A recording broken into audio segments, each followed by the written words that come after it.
each of her fingers. Martin's fiddling with a brand new phone and checking the time on his smartwatch. Connor has a tattoo on his hand and a dazzling gold watch on his wrist. Steve doesn't have any watches, rings, or bracelets, but he is wearing a smart suit. Only one of them is a millionaire. Can you guess who?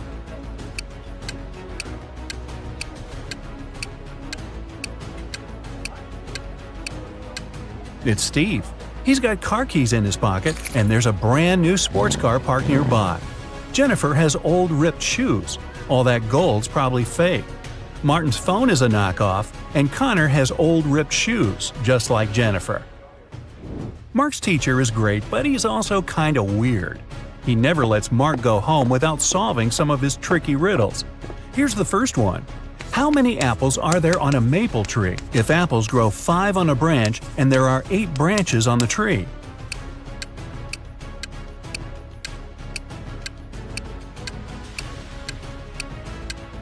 Okay, this one's easy. Apples don't grow on maple trees. This next one's going to be harder. Get ready, said the teacher. Where are there cities with no houses, forests with no trees, and rivers without water? You've got only 7 seconds.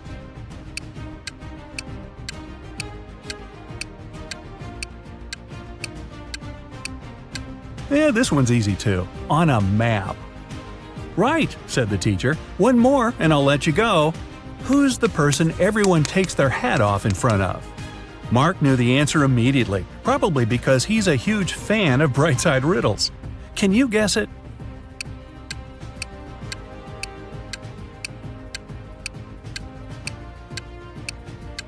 It's a hairdresser, of course. Unless you want a really weird haircut, I guess. Poor Fanny lived with her stepmother and 3 wicked stepsisters. Her dream was to go to her favorite influencer's New Year's party, but her stepmother, Ruth, was pretty mean. She said Fanny could go only if she did everything Ruth asked. Ruth asked Fanny to bring her some water, but only gave her a colander to carry it in. How's Fanny gonna do it?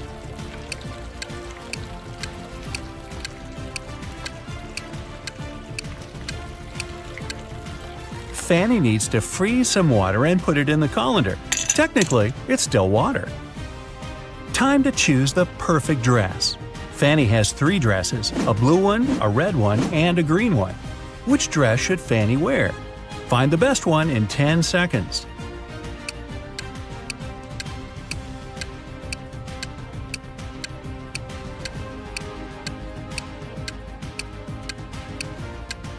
Fanny should wear the red dress. That button on the blue dress is about to come off, and one of her stepsisters spilled paint on the green one. Which sister put paint on her dress? All 3 stepsisters are pretty mean. Time to investigate. Fanny snuck into their bedroom. 3 beds for 3 sisters. Bella, the oldest one, Stella, the middle sister, and Ella, the youngest one. Fanny only has a few seconds. Help her out. Can you figure out who ruined her dress?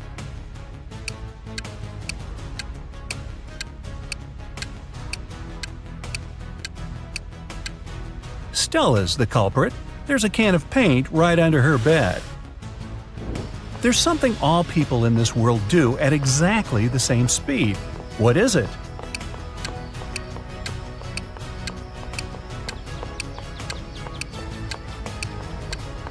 Aha, they get older. It flies without wings and cries without eyes. What is it?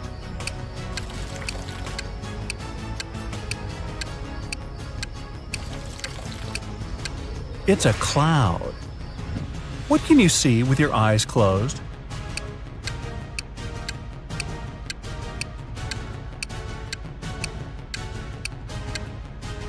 A dream. Okay, enough with the easy short riddles. Let's go back to some harder ones. Jack and Jill set up a challenge. Whoever answers yes to every question wins. Jill was sneaky. She realized that there was one question nobody could say yes to. What question is that?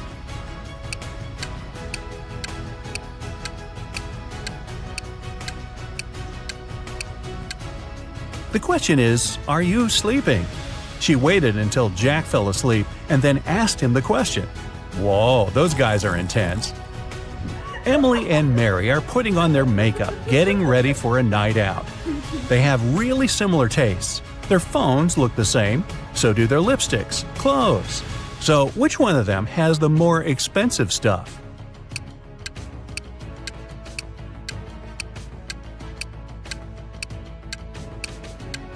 It's Mary. Take a closer look at Emily. Her dress kind of gives it away, since it's obviously a knockoff. When Mike was 25 years old, he tied a ribbon on a cherry tree in his grandfather's garden. 10 years later, he returned to see how much higher the ribbon was. If the tree grew by an inch each year, how much higher would the ribbon be?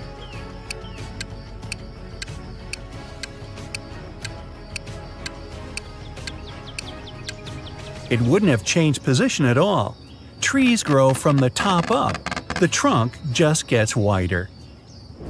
A green apple costs $1, a red one costs $2, and a blue one costs $3. What apples and how many of them did Frank buy, if we know that he spent $3 using only 2 bills?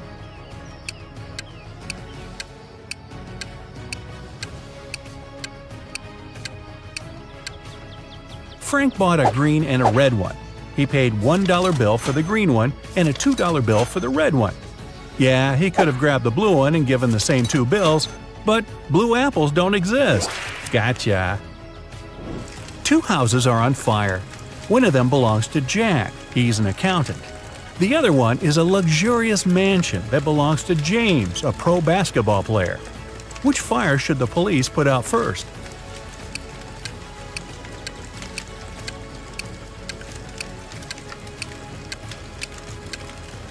Police don't put out fires. That's the fire department's job. 2 people came up to a large river. There was only one boat, and it was pretty old and shabby. The boat can carry only one person at a time, but both people got across the river. How come?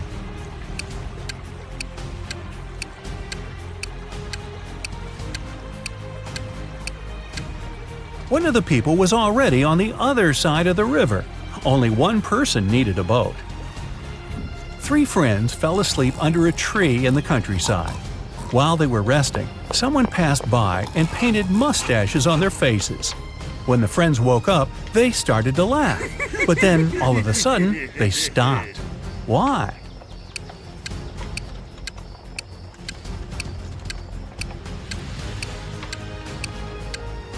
At first, they saw the mustaches on their friends' faces and found it funny. But then, they realized their friends were laughing too. They had mustaches on their faces as well. Alice was walking through a dark forest. Suddenly, she saw an old cabin. Hey, wonder if a witch lives in there. She wanted to try her luck and snoop around, but the door was locked. On the gate, though, was a note with a secret code. Well, can you crack this code?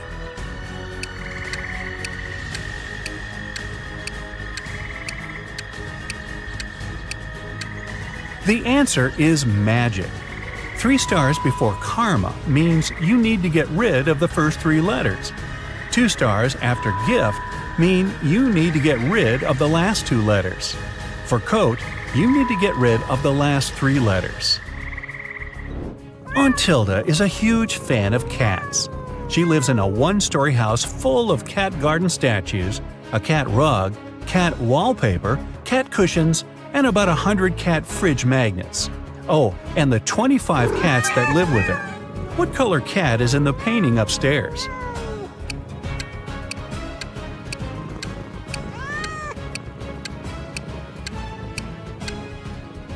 She lives in a 1-story house. There aren't any cat paintings upstairs. Ashton loves taking and making bets. Every time he meets his friends, he has a new one. Last Friday, he suggested a challenge. He said he could place a bottle in the middle of a room and easily crawl into it. This time, Ashton's friends were sure they'd win. It seemed impossible. Still, Ashton won the bet again. How did he do it?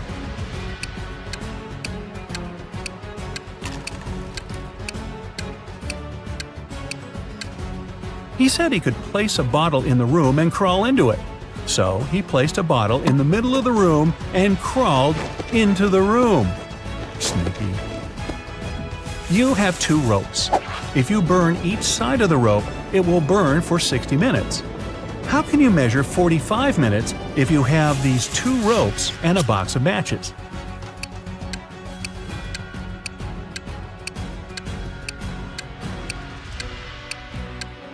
You need to burn one of the ropes from both sides.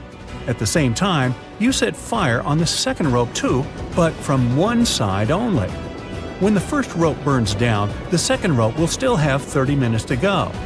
Now, you need to set on fire the second end of the rope. It'll burn 2 times faster, and you'll burn both ropes in 45 minutes. You're in a photo gallery. After looking at the wall, you realize that one of the pictures doesn't belong. You see a raccoon, a llama, a football, and a balloon. Can you tell which is the odd one out? You have 7 seconds to guess.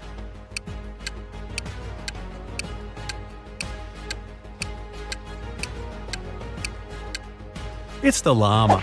The other 3 objects have 2 double letters in their names, but the llama only has 1. Gabrielle cooked a lovely dinner for her friends. When everybody was at the table, she suddenly realized one of them didn't like the meal. Who was it?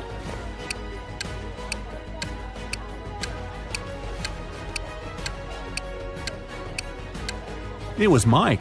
He secretly shared it with Gabrielle's dog. 3 plus 3 equals 8.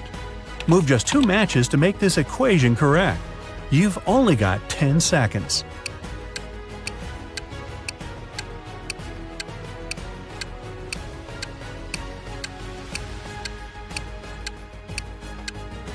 It's 9 minus 9 equals 0.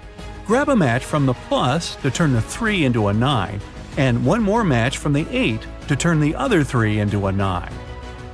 There are 5 apples in a basket and 5 people in the room. Each person takes an apple, but there's still only 1 apple in the basket. How come?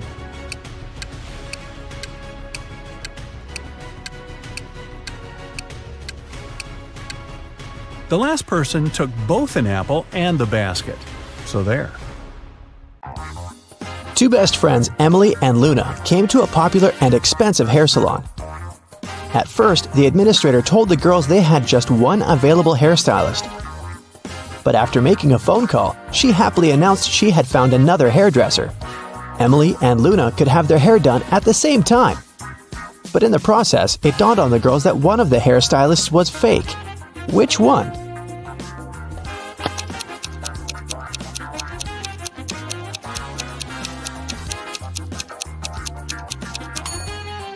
Hairstylists are using regular scissors, but instead of hairspray, the one on the left is holding a can of bug spray. Yeah, that's a big clue right there. Mary and her younger brother Alex were mushroom hunting in the forest. They started to quarrel. So Alex got angry and ran away. After several minutes, Mary rushed after him. She was still fuming but also worried. Soon, the girl reached a small river. A man was sitting on the shore. "Did you see a teenager here?" Mary asked. "Yep, he's just taken a boat and made it to the other side." But Mary didn't believe the man. Why?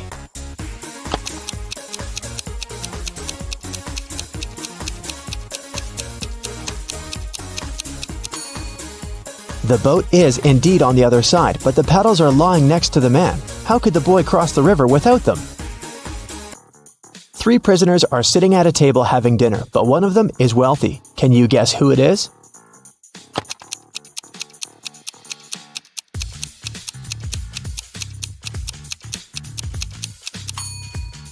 It's not the guy with the steak and shrimps. The little tag on his shirt reveals he's a chef, and he likes to prepare a special treat for himself. The guy with the jewels shows that he's well off, but in prison, jewelry is basically worthless. It's the third guy.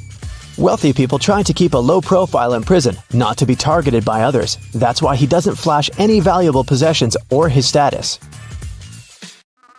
It's Friday and all the students have gathered in a big lecture hall to take the end-of-term exam.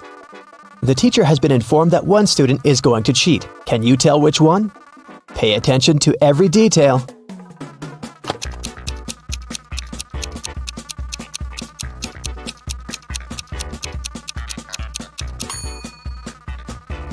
It's student C. It looks as if he's trying to remember what he's read, but he has all the answers written on his hand. Marta was walking through the park near her home in the evening. It was dark and there was nobody around. Suddenly, someone grabbed her from behind and they bolted away. Marta took off after them. She was pretty sure this person was a woman, but she couldn't make out her appearance or clothes. When Marta ran inside, she saw 3 teachers. The girl looked at them attentively and soon figured out which one of them had taken her bag. Can you do the same?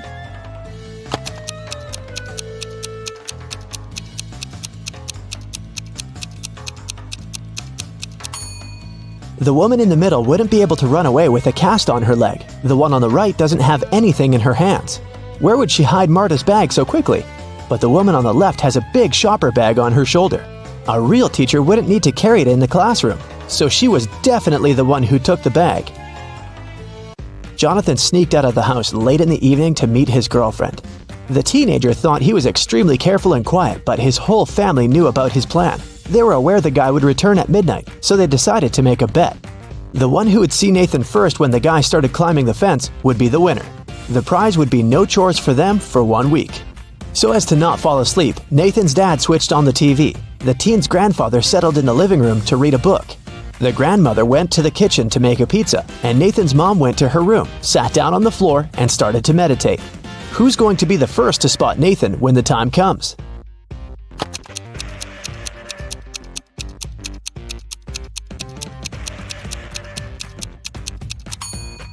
Nathan's mom. Her eyes will be used to the darkness, and she will see better than the others. Look at this picture closely and try to figure out who's from the future.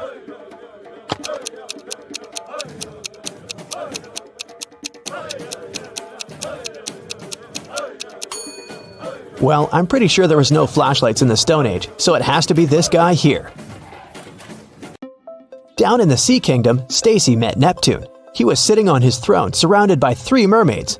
Neptune asked Stacy to return the pearl necklace to his wife, who had recently lost it.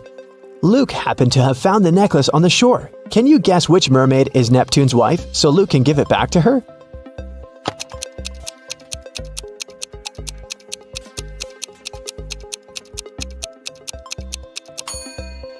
It's the third one. She's the only one who's wearing an engagement ring. Lisa was a famous top model. She was found unconscious in her dressing room during a photo shoot and taken to a hospital. Doctors said she had a severe allergic reaction. But when Lisa came to her senses, she insisted she hadn't eaten anything all day. The model's manager was very concerned and interrogated everyone who'd been around. Lisa's stylist said that she had applied Lisa's makeup and indeed hadn't seen her eat anything. The cleaning lady said she had cleaned the dressing room with organic, non-allergenic products. Lisa's main rival, Nora, said that she'd been watching the shooting all day long. She hadn't noticed anything suspicious. Who's the culprit?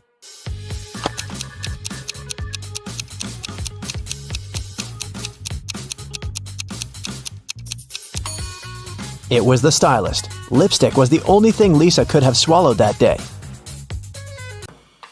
In the middle of the night, Dennis woke up because of a loud crash. One of the kids must have been out, but they know they aren't allowed to leave at night.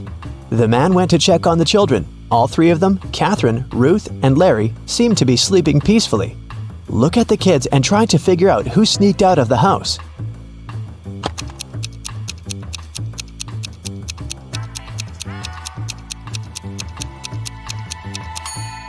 It was Ruth. There's a dirty sneaker hidden behind the curtain and several pieces of French fries under her bed.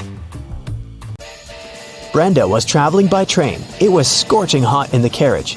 The girl took off her gold bracelet decorated with diamonds and put it on the table in front of her. Several minutes later, the train entered a tunnel, and it got pitch dark. When the tunnel was left behind, there was no bracelet on the table. Brenda was shocked. "Someone's taken my bracelet!" There were just 3 other people in the compartment. Helen said she'd been sleeping. Rachel was reading a book on her phone, and Gregory had gone to the bathroom even before the train entered the tunnel. Who took the bracelet?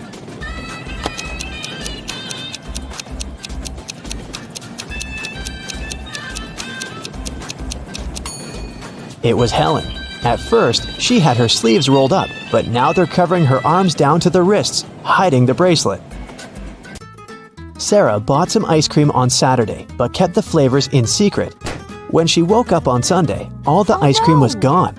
She asked everyone in the house if they knew anything about it. James answered he had gone to work early that morning and hadn't seen anything. Mary said she wanted to have the new caramel ice cream in the afternoon. She felt bad she was going to miss it. John didn't even know there was ice cream in the house, but he was looking forward to trying it. Can you figure out who knows something?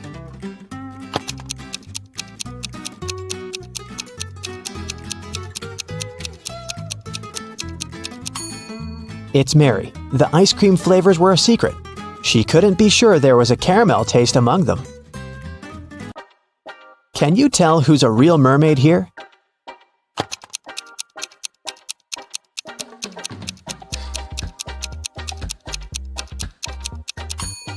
The second one is a guy, so he definitely isn't a mermaid. The girl on the right is chilling in the sun, and she's out of the water. Mermaids wouldn't do that because they dry out in the sun. So the real mermaid must be the one on the left. There were some thefts at the supermarket. There were 3 cases in total, in January, April, and June. The security camera recorded these videos. The security officer tried to have a closer look and suddenly noticed one detail. After that, the identity of the thief became clear. What did he notice?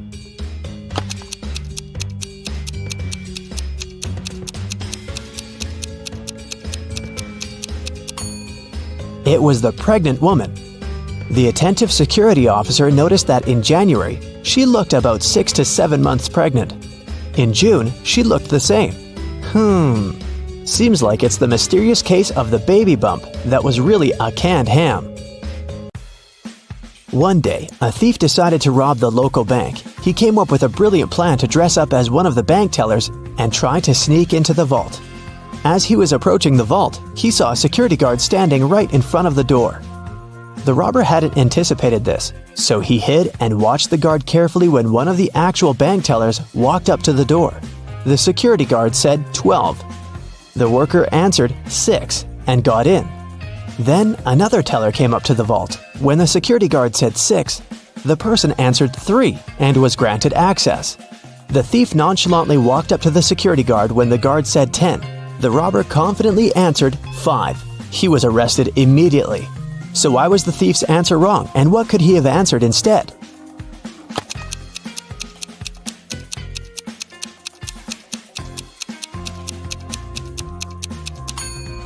The response has to do with the number of letters in the word. 12 has 6 letters, so the answer is 6. 6, in turn, has 3 letters, so the answer is 3. Well, you can see by now that the robber should have said 3. Looks like he wasn't as brilliant as he thought.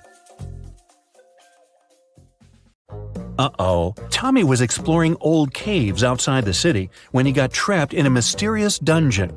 There were 3 ways out, but only one of them was safe. Behind the first door, a fire was raging. Behind the second door, there was acid rain, which could melt any substance within seconds. Behind the third door, there was a huge brown bear that hadn't eaten for 2 years. Which way should Tommy choose?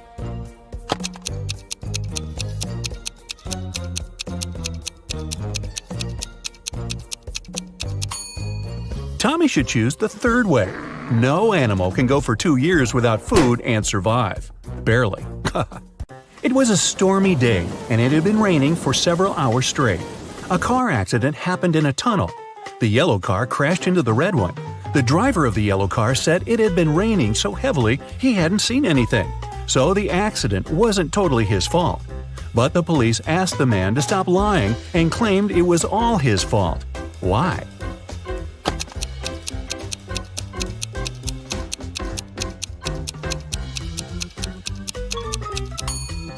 The accident happened in the tunnel. It couldn't be raining there.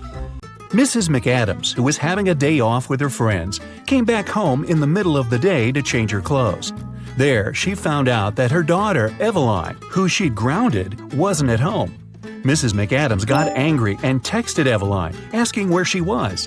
Eveline texted her back, saying she was at school. The girl even attached a picture of the classroom. Mrs. McAdams didn't believe her daughter and told her to come home immediately. How did she understand Eveline wasn't at school?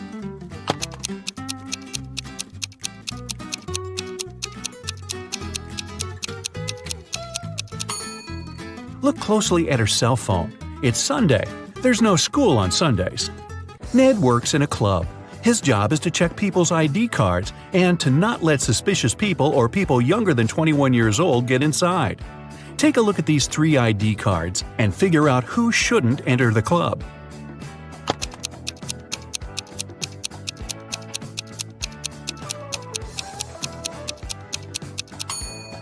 The first person is already 21, and nothing else looks suspicious in his ID. The second girl seems alright too. It's written that Brielle was born on September 31st. But such date doesn't exist. Her ID must be fake. Mrs. Cabell is the owner of a small company producing expensive designer cups. On Friday, when the working week was finally over, she got a call from her bank. The woman found out that someone had stolen all the money she had saved. Mrs. Cabell realized it must have been one of her workers, so she asked each of them what they had been doing that day. Sloan, a sales manager, said she had been talking to their clients and looking for new ones. Atticus, a potter, said he always made 1 cup a day, and he showed all the cups he had done that week. Sierra, a designer, said she had been working, but she also admitted she hadn't been really productive that day because of some family issues. Who lied?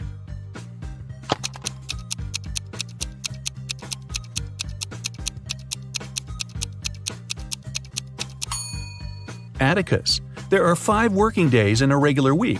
The man said he made 1 mug a day, but he only showed 4 mugs. It means he missed 1 day of work. Lennox and Finn were friends living in the same college dorm. One day, Lennox reported that something had happened to his friend. He said Finn hadn't left his room all day. He also never responded to any of Lennox's texts. In the evening, Lennox started to worry and knocked on Finn's door, but the guy didn't answer. Lennox peeked through the keyhole and saw that his friend was lying on the floor, so he called the police. After that, Lennox got arrested. Why?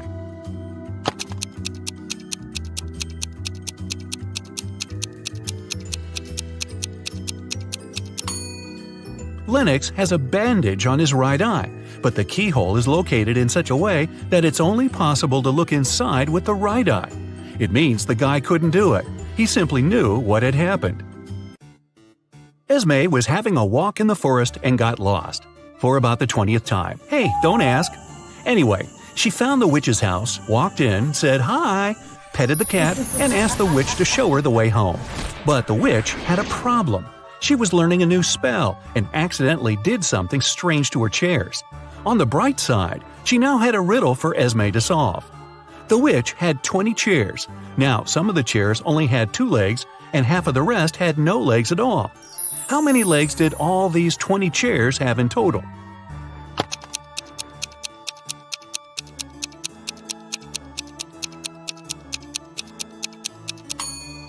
We know that some of the chairs have, on average, 2 legs per chair.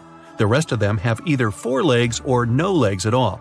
And since half of the rest have no legs and the other half have 4, together they have 2 legs per chair. So there are exactly 40 legs. Mr. Tucker was a businessman. He wanted to find an interesting hobby to impress people. He chose art, even though he knew nothing about it. Still, he kept buying paintings and even owned a couple of famous masterpieces. He liked to invite his potential business partners over to show off his collection. One day, his guest was Miss Geneva Darby, a young lady who owned a jewelry business. As always, Mr. Tucker boasted about his collection, but Miss Darby wasn't impressed. Why?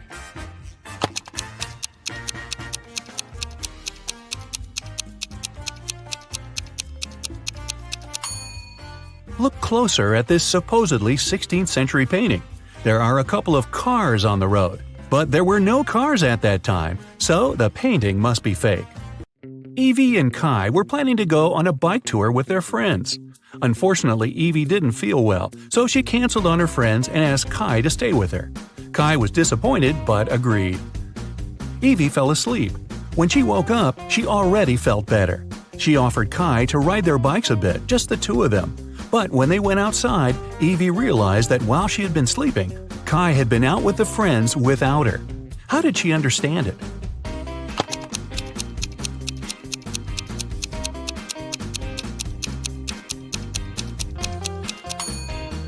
Look, Evie's bike is all wet. It must have been raining while she was asleep.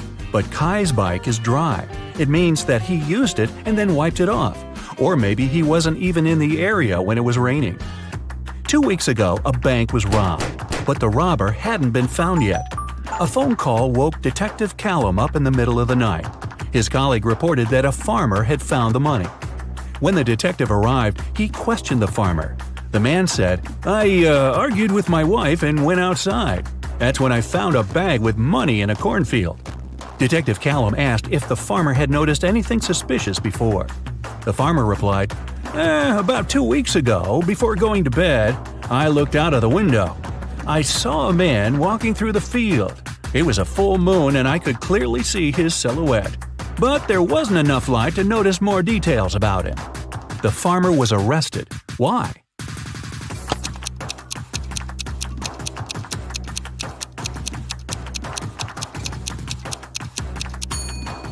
The farmer said it had been a full moon 2 weeks before. But it's impossible. As you see, it's a full moon now.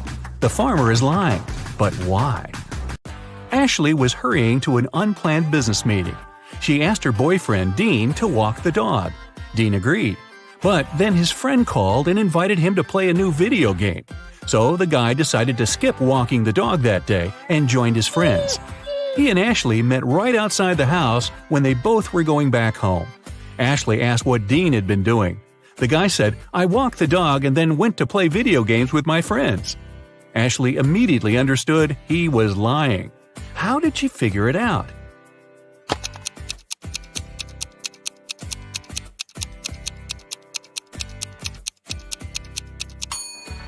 It's winter. Look at the footprints in the snow. There are Ashley's footprints going both ways and Dean's footprints going both ways too. But there are no dog footprints. Mrs. Rivers reported that someone had broken into her house. They stole all the money and jewelry she kept in her living room. Detective Callum arrived to investigate the crime. The room was a mess. It was obvious that someone had been looking for something there. But in the end, the detective concluded that there was no robbery. Mrs. Rivers made the whole thing up. Why did he decide so?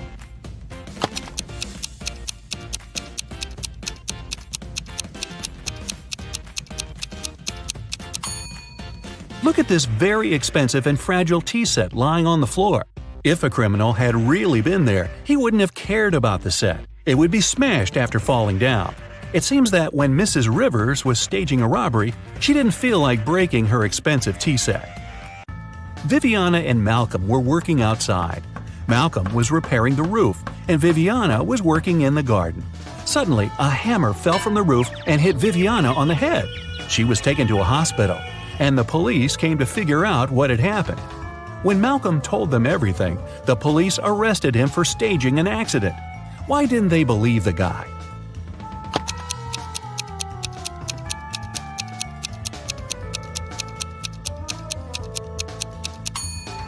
Viviana was working right next to the house. She was sitting under the roof.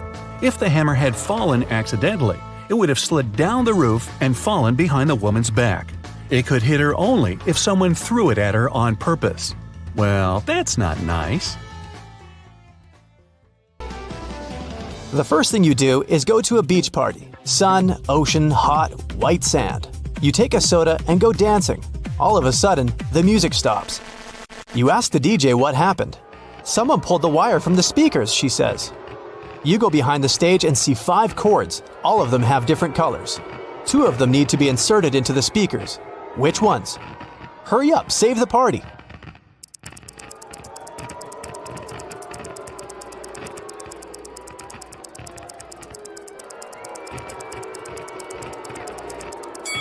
Red and green. There are marks with corresponding colors in the left corner of each speaker. The party goes on. You're tired and hungry, so you go to a restaurant.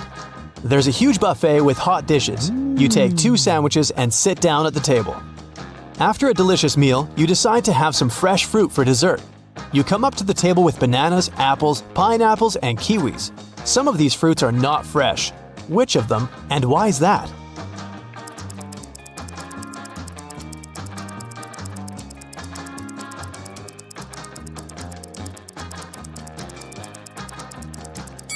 All the fruit trays are almost empty, but there are a lot of kiwis left.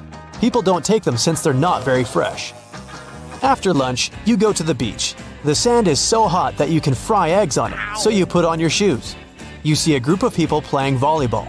You want to join them, get closer, but the game field is empty. Was it a mirage, or did the people leave the spot so quickly that you didn't notice? What do you think?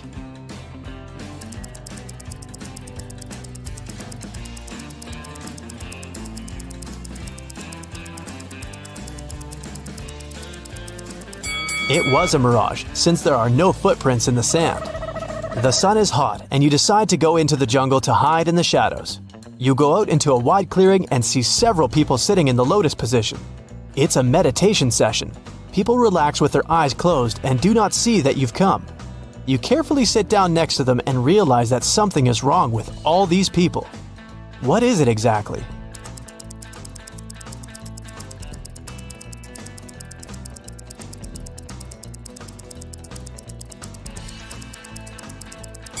They don't just sit, they're floating a couple inches off the ground. Who are they? You get scared and run away from this place. You run through the jungle and see 3 roads. One is littered with broken glass. There are plants with thorns on the second road, and you see hot coals on the third one. Which one will you choose?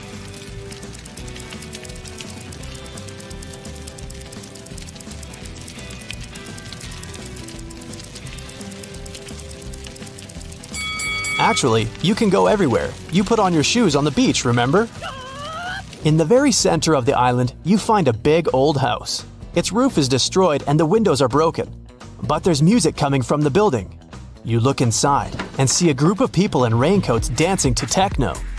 You join the party and notice that each person has long fangs peeking out of their mouth. The dancers turn to you and look unfriendly. At first, you get scared, but then you realize these people are only pretending to be vampires. Fangs and cloaks are part of the masquerade. How do you know they're not vampires?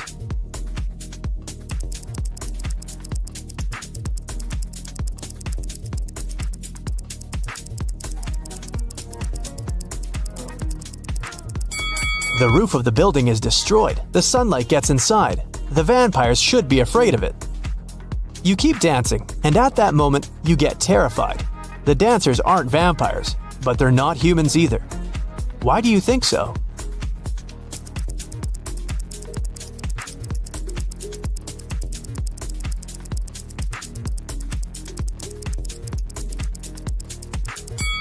There's a mirror on the wall, and only you are reflected in it. You run out of the building and go through the jungle. White pigeons fly past you, and in the distance you can hear people's voices. You make your way through the bushes and find yourself at a wedding ceremony.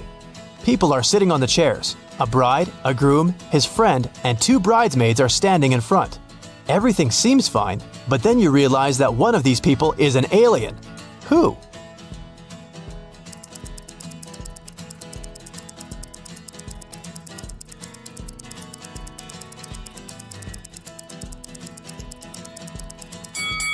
The bride. You can see that she has 3 hands. It doesn't scare you too much. After the ceremony, the party begins. You speak with the guests, take drinks and snacks. An old man gets on the stage to deliver a speech. He says that he has a gift to the newlyweds, an elixir that makes a person younger by 5 years and prolongs life. The same elixir is inside every drink, and everyone can drink it. All the guests rush to the table and grab glasses. Someone drinks 2 glasses at once, someone 5 to 6 glasses in a row. Someone quickly drinks only 1. And among all the people, there is an old lady. She slowly drinks her cocktail and becomes a little younger. Why did the elixir affect her but not the other guests?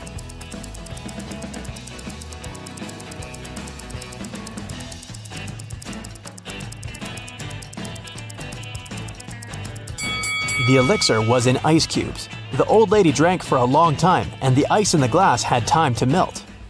You leave the party and continue exploring the island. Ahead you can see a tunnel with a warning sign. Beware the phantom inside. A guy and a girl come up with you. They offer to run through the tunnel to check if there are really ghosts there. So it won't be scary, you all run holding hands with each other. The girl is in the middle. It's cold and slippery inside the tunnel. You can't hear anything. You're approaching the exit and finally got out. It was a little scary, you say. "It's good that I was in the middle," said the girl. "Me too. I wasn't afraid," says the guy. At this point, you realize there was a phantom inside the tunnel. How did you figure that out?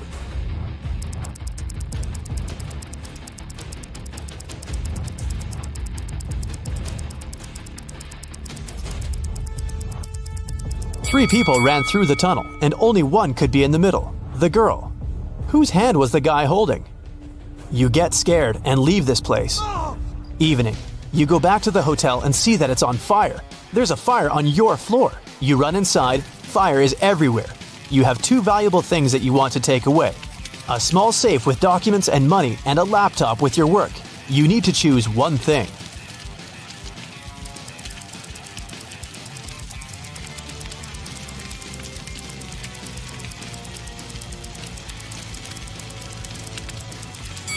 Take the computer. Most safes can withstand high temperatures, but a laptop is unlikely. You can find your safe after the fire. You've got a different room on the 10th floor. It's spacious with an ocean view. You're about to go to bed, but someone is knocking on the door. It's the administrator. She says there's a snake in your room, but you need to find it. Look around and find the reptile.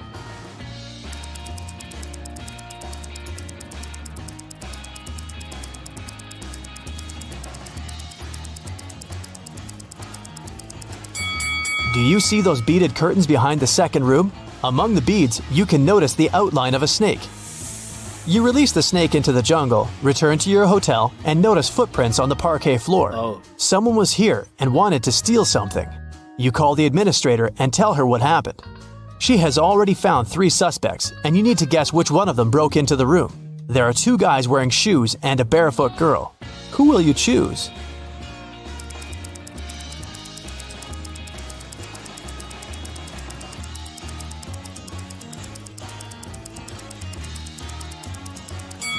The girl couldn't leave these footprints. The guy who's standing next to her has soaking wet clothes on. His feet are also wet, but he has put on his sandals to hide them. The footprints in the room were wet. The second guy's clothes are dry. The girl's clothes are dry too, which means the guy wearing wet clothes got into your room. You can't fall asleep in the new room. It's already 3 a.m. and you decide to take a walk on the beach. Suddenly, you hear some noise. A beautiful girl is standing outside the window. She's smiling and looking at you. At first, you smile back, but then you pick up your stuff and quickly run out of the room. You call the administrator and say that you won't stay in this hotel any longer. Why did you do that?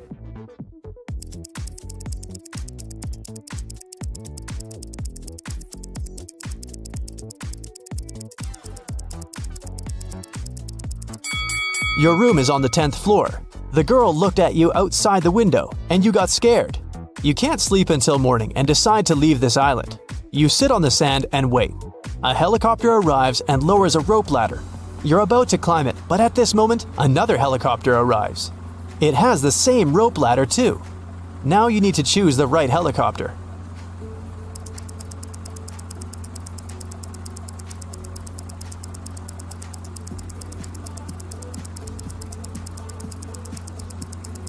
Take a closer look at the pilot of the first helicopter. It's an alien. You get into the second helicopter and fly away. The first one turned out to be a spaceship. Oh boy, William got inside a cave during an archaeological expedition. There were 3 ways out, however, only one of them was safe. His map said that behind the first way out there was a pond that swallowed everything in. The second way out led to dangerous dinosaurs that would eat him alive. The third way out led to an erupting volcano. Which way was safe?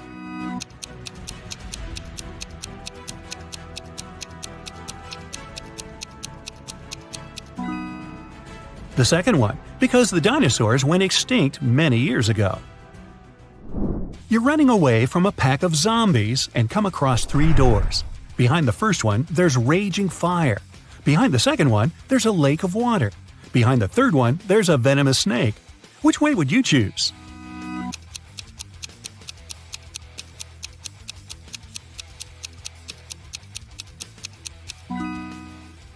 I'd recommend to choose the second one and swim away. It's just a lake. You can do it. During his vacation in the jungles, Aiden was caught by some tribe. They tied him up and said they'd push him into one of the 3 pits of his choice. The first pit was filled with zombies. The second one, there was raging fire. The third one was filled with huge pitcher plants. Which pit should Aiden pick?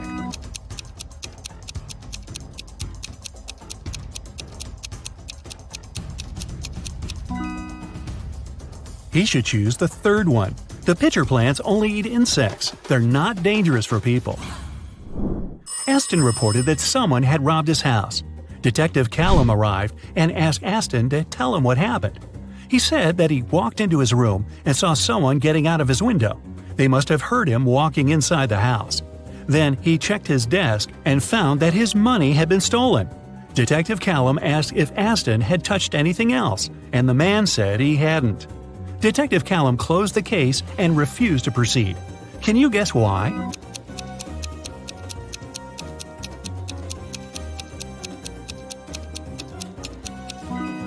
The robber wouldn't get out of the window without stepping on the bed. However, the bed was perfectly made, and Aston said he hadn't touched it. It means there was no robber. Waverly was an archaeologist looking for a pirate treasure. In one of the caves on a deserted island, she finally found it.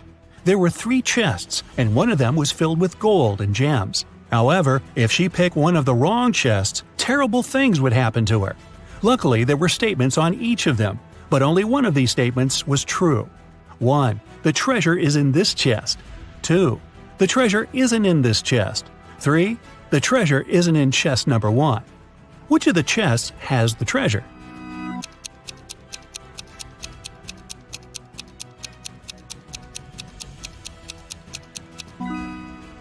Let's solve it step by step. If the first statement is true, then the treasure must be in the first chest, and the other statements must be false.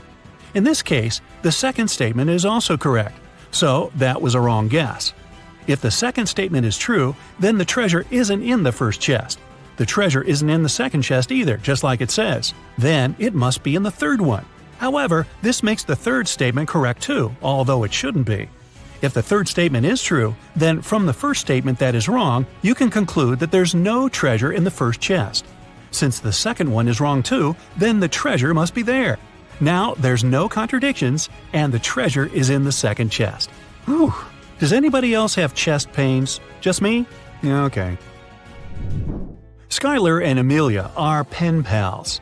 Skylar said that her birthday was in winter, and Amelia said that hers is in summer. However, a couple of months later, they both had their birthday on the same day. Still, none of them lied. How is it possible?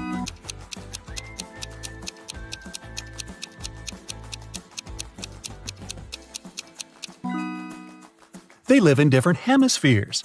When it's wintertime in the US, it's summer in Australia, and vice versa.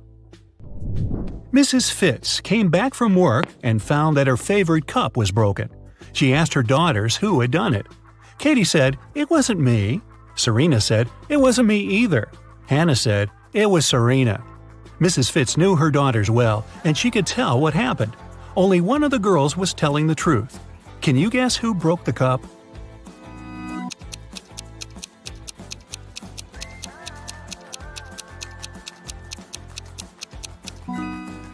If Katie tells the truth, then firstly, it wasn't her who broke the cup. Secondly, the other 2 girls are lying. Serena is lying, so you can conclude it was her. But then Hannah is right, and that's a contradiction. Let's say Hannah is right. Then it was Serena who broke the cup, and Serena is lying. But then Katie is telling the truth too when she says it wasn't her. So Serena is telling the truth. She says it wasn't her, so you can trust her. And Katie and Hannah are lying. Katie says it wasn't her, so it was her. And Hannah says it's Serena, which is a lie. So Serena is the honest girl, and Katie is the guilty one. Hannah is just a liar. Rick asked Gemma on a date, and she said yes. She went to a local witch doctor to buy a potion to get human legs for 24 hours. The door to the witch's house was locked, and the note said, "If you want to meet me, find the key first." Can you help Gemma find the key?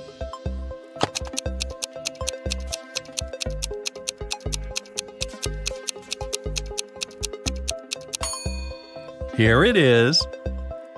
Gemma opened the door with the key and found another door that required a password. There was a note on the door. What has 88 keys but cannot open a single door? Can you help Gemma crack the code?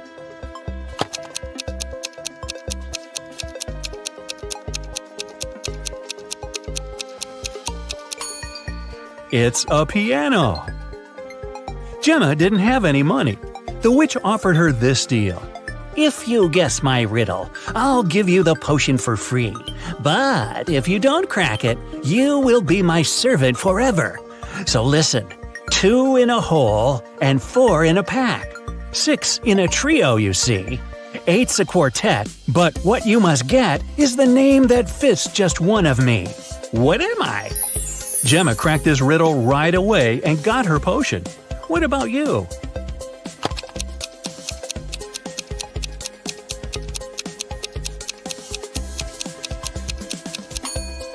The correct answer is half. Gemma got the potion, drank it, and turned into a human. There were 3 routes she could take to get to the meeting point.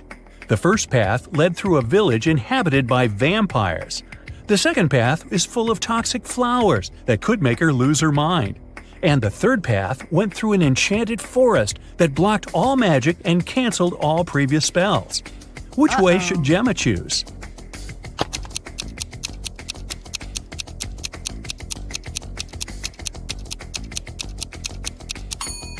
The first option is the safest. It's a sunny day and vampires are probably sleeping. Rick and Gemma met at a restaurant called Three Mermaids. But there are only 2 statues of mermaids on the porch.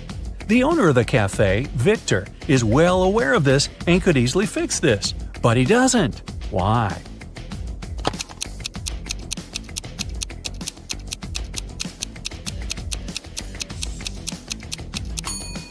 This is his business strategy. Passers-by notice the mistake, enter the restaurant to inform the owner, and often stay for lunch. Rick is a detective at the police station. During his dinner with Gemma, he received an urgent call from work. Jeff, a country house owner, said that his housekeeper had tried to get rid of him. The night before, the housekeeper gave him an apple for dessert. The man took a bite and passed out. He woke up the next morning and immediately called the police.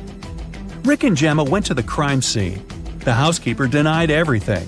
Gemma didn't know who to believe, but when Rick examined the crime scene, he understood who was lying right away. Who's the liar, the housekeeper or the owner?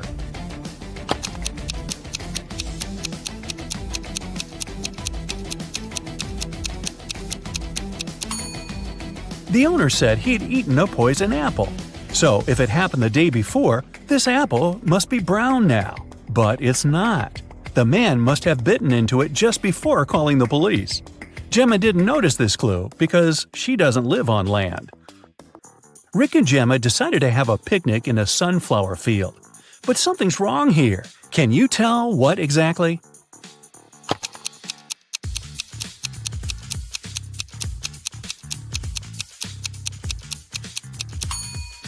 The wind is blowing the clouds to the right, but the sunflowers are swinging to the left. That's impossible. Gemma fell asleep in the field. When she woke up, Rick was gone. She looked around and saw an evil elf. He said, "I've put your boyfriend in jail, mermaid. If you want to see him again, solve my puzzle. I can be red, blue, purple, and green. No one can reach me, not even the queen. What am I?" Can you help Gemma save Rick?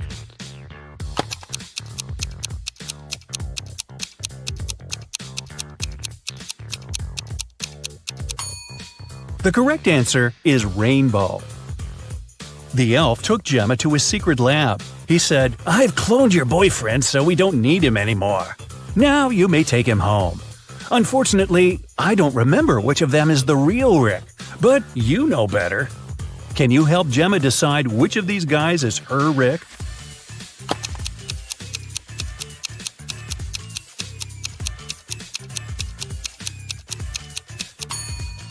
This guy has 3 fingers. This Rick's teeth are too sharp for a human. This Rick lacks eyebrows, and this one has pointed ears. So this one is the only real human. The elf returned Rick to Gemma. The guys rushed away from his lab. It began to rain, and they decided to hide in an old, creepy castle. When they entered the building, they saw a beautiful fountain. That's when Rick and Gemma realized that they were not alone. There were many ghosts in this castle. Can you figure out the exact number?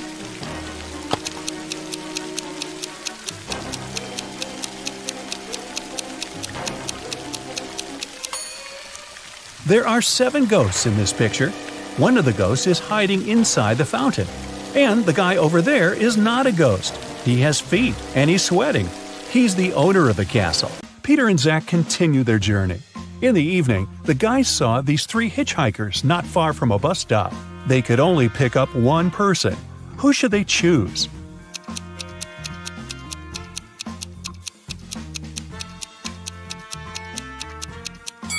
This pretty girl is a werewolf. Hey, look at her toes. She has already begun to transform because it's the full moon.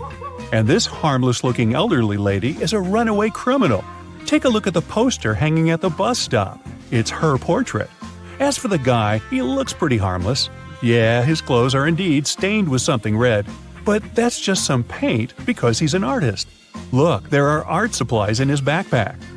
The artist, whose name was George, told the guys about another interesting, mysterious place. The locals called it the Haunted House. 1 week ago, George heard strange screams coming from inside.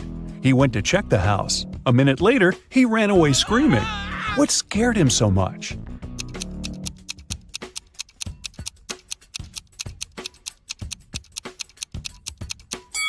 The portrait of this creepy clown is moving. Zach and Peter decided to explore that haunted house. When they entered the building, they didn't see any portraits, but they heard screams coming from the basement. They walked downstairs and found a loudspeaker that replayed the screams over and over again. There was a clown costume in the closet. Zach and Peter found 3 suspects among the neighbors and asked them just one question. What did you do 1 week ago? Mr. Daniel said, I was on vacation in Spain for 2 weeks. We came back yesterday. Jessica said, I have very sensitive skin. I wouldn't spoil it by wearing a clown mask. As for Henry, he said he had been preparing for his tests at college 24/7. Who is lying?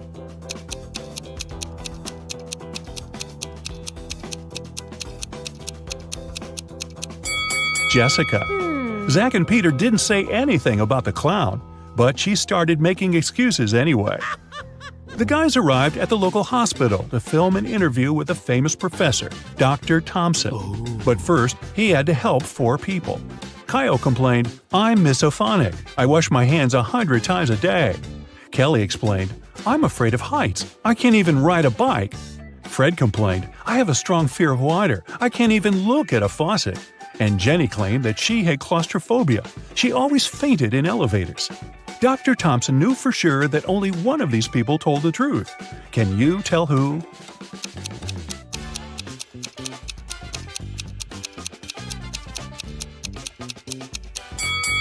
Fred can't be afraid of water. He has an aquarium with fish in his house.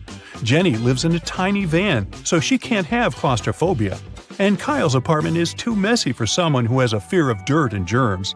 So it's Kelly. She sleeps on the floor, which is normal for someone with an abnormal fear of heights. Next stop, creepy caves. Zach and Peter went to see ancient ruins in the middle of the woods. Many people had disappeared there. The guys heard weird screams coming from the cave, ran toward the sound, and got lost. Suddenly, they saw 3 tunnels. The first tunnel was filled with fire. A hungry vampire was waiting in the second tunnel. And the third tunnel was filled with poisonous apples. Which way should they choose?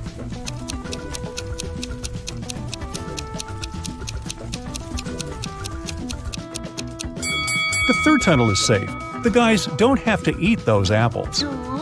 After their epic adventure in the cave, Zach and Peter went to the supermarket to buy some groceries. I'm guessing the apples made them hungry.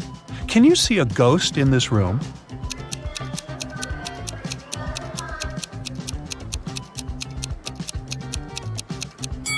Here it is.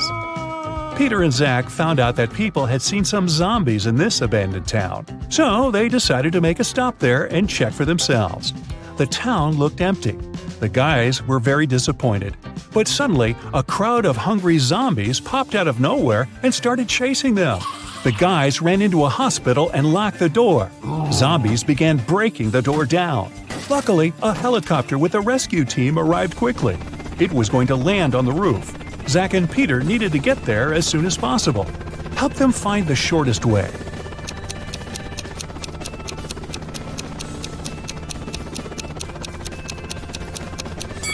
Here's the way. After saving the guys, the rescue team invited Peter and Zach to go skydiving together. They agreed and put on parachutes. They took this picture inside the plane right before the jump. Can you tell which of these people is in danger?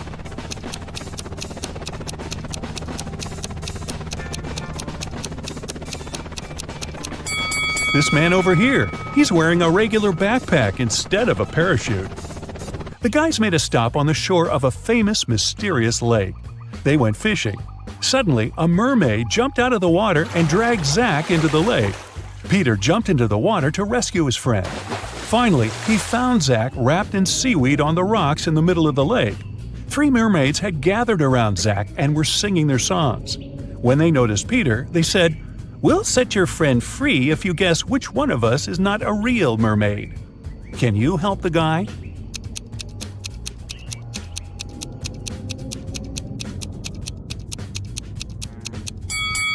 This lady over there, her tail isn't real. Sometime later, Peter's aunt, Sarah, called them. She was very upset.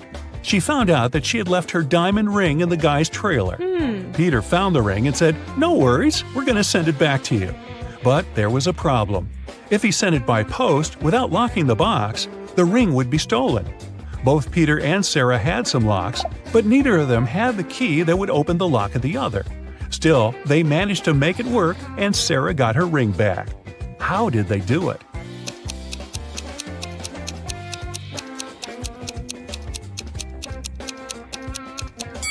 Peter locked the box with the ring and sent it to Sarah. When Sarah received the box, she added her lock and sent it back. Peter received the box and removed his lock. Then he sent the box back to Sarah. She opened the lock with her key and got the ring. Man, these folks lead complicated lives, don't you think?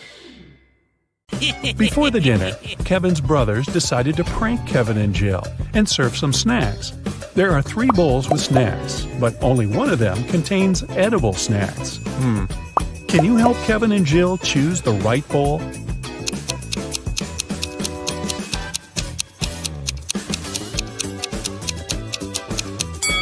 The first bowl has spiders in it. The second bowl doesn't only contain chips, but also Lego parts.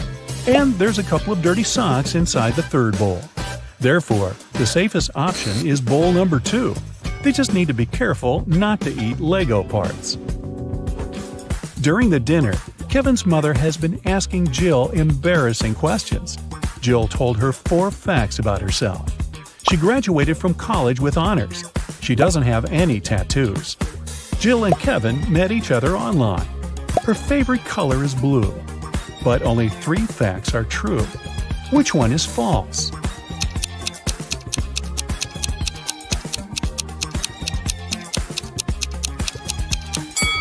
Jill does have a tattoo.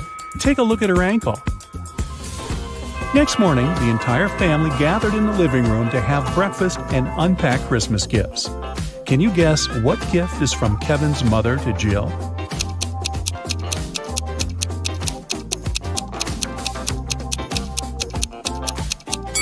This blue box. It's the only gift wrapped in a different color than others. Kevin's mother probably learned that Jill would come over after having wrapped all the gifts for her family. Besides, Jill mentioned that she loved blue color.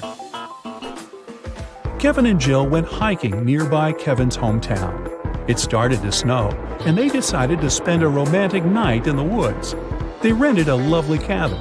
Next morning, Jill got out of the bed and saw that their backpacks had disappeared.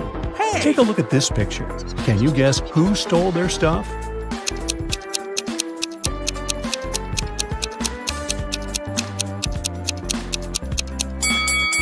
Kevin's brothers decided to prank them. There are traces of 2 people on the snow, and one of the brothers dropped one of his purple gloves. Kevin's brothers jumped out of a barn where they hid. They decided to go for a walk and found a secret base in the mountains. It was well guarded, but Kevin's brother Mike found an open door. The door slammed shut just as Mike got inside. He saw 3 pots in front of him. There was a fire in the first one. The second one was full of acid, and there was a working electric saw in the third pot. Suddenly, a mysterious voice said, "You can get a key from one of the pots to break free, but you can't move the pots."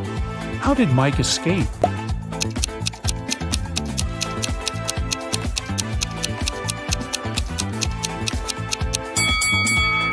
He pulled icicles from the ceiling and threw them into the first pot. The icicles melted and put the fire out. The guys continued their journey. Soon after, they decided to stop and have a quick snack. Kevin's second brother, Andy, spotted a cave.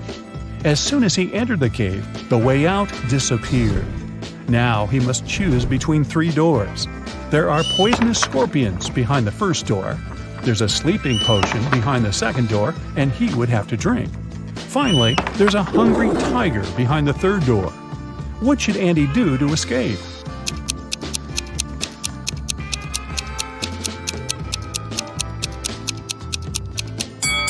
He should grab the sleeping potion, pour it over his sandwich, and throw the food at the hungry tiger. When the tiger falls asleep, he'll be able to escape through the third door. Jill, Kevin, Andy, and Mike headed home when they noticed cougars moving toward them. The guys started running away and saw a tunnel. It was very dark and scary. They only have 12 minutes to cross it. It takes Mike 1 minute to cross the tunnel, Andy 2 minutes, Jill 4 minutes, and Kevin 5 minutes. The guys decided to split into 2 pairs, but they only have 1 flashlight, and there's no way they go in there in 4. How can they escape?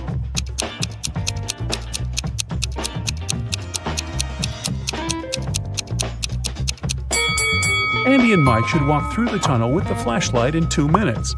Then Mike returns. They still have 9 minutes. Kevin and Jill run through the tunnel with the flashlight and give it to Andy. It will take another 5 minutes. Then Andy should run to Mike, and they will escape together with the remaining 2 minutes. Kevin and Jill returned home, but the adventure continued. Someone robbed their apartment yesterday. They called the police and questioned the neighbors. Dan said that he had spent all holidays at work and didn't come home at all.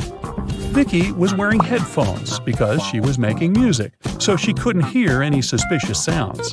And Emily spent the holidays at her sister's place because construction workers had to finish renovations in her apartment. Who is lying?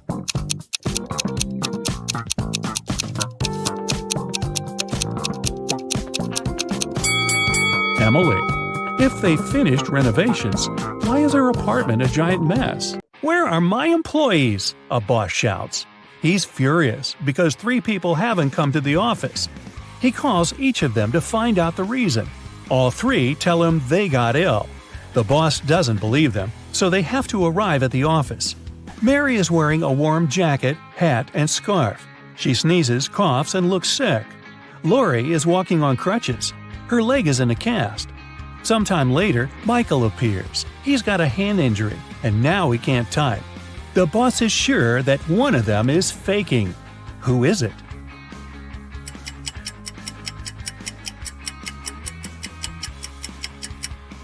Mike's left arm is broken, but his phone is in his left pocket.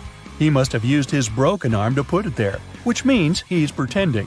Apparently, he just didn't want to come to work.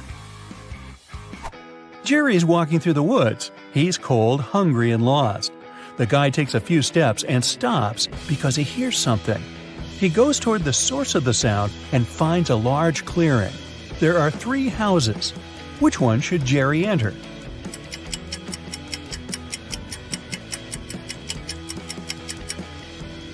The house on the left is closed from the outside. There's a lock on the door, see? The house on the right seems safe. But look at these footprints leading to the door. These are wolf paw prints. Jerry should choose the house in the middle. A wanderer has been walking through the desert for several hours. He doesn't have any water left, and he's losing strength. He climbs a low hill and sees 3 lakes. They're far from one another, and only one of them is real. Help the wanderer distinguish the reality from a mirage.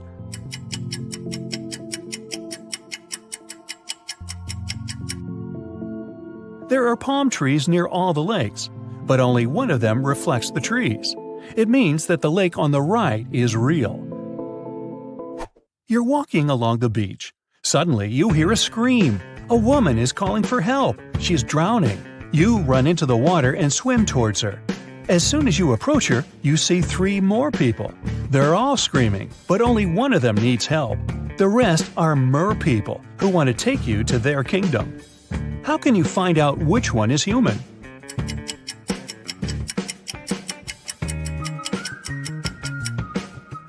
Dive under the water to see who has a fishtail. Richard likes abandoned buildings and old castles. Today he's going to check a huge house that belonged to a vampire a long time ago. Well, that's what the legends say. Richard certainly doesn't believe this. He takes his camera and sets off. It's dark and cold inside the house. Crackling sounds are coming from the corridor. Richard shines a flashlight and sees 3 vampires. Richard starts running away, but then he stops and returns. It seems these vampires are fake. How did the guy understand this?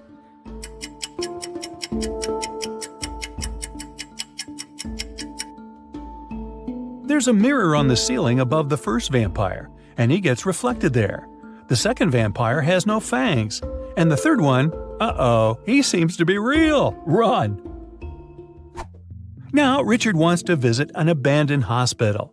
There are rumors that werewolves live there. Richard is sure it's a myth. He's walking around dark hospital wards all night, but finds nothing.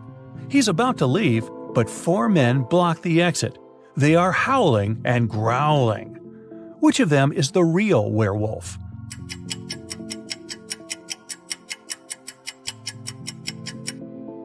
No one. The full moon is shining through the windows, but these people haven't turned into monsters. But still, Richard runs away. It seems these guys are really crazy. A rich man comes to an exhibition of modern art.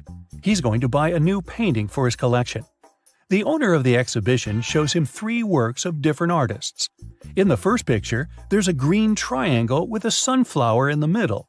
The second painting is of a tiger taking a selfie on his phone. In the third picture, there's a flying house. The collector is sure that one of the paintings is fake. Which one?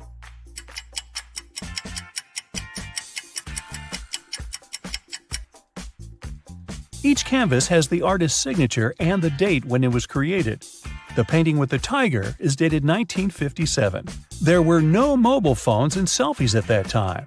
This picture is fake.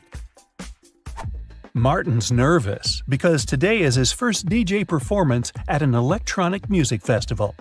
He goes on the stage. The crowd is cheering. Martin puts on his headphones and turns on the first track. Music is playing, but people aren't dancing. Why?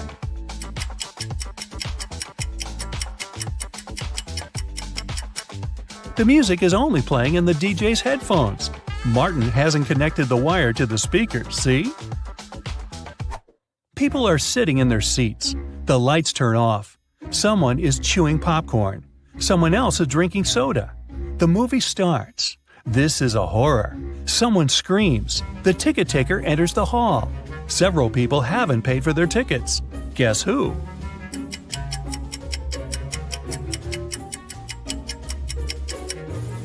No one has a ticket here. Free entrance, the note pinned to the back door claims. Jack is walking through an ancient abandoned city in the desert. Treasure is hidden somewhere here. Jack checks the map and finds the right place.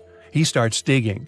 6 hours later, exhausted, he hits something with a shovel. It's a chest.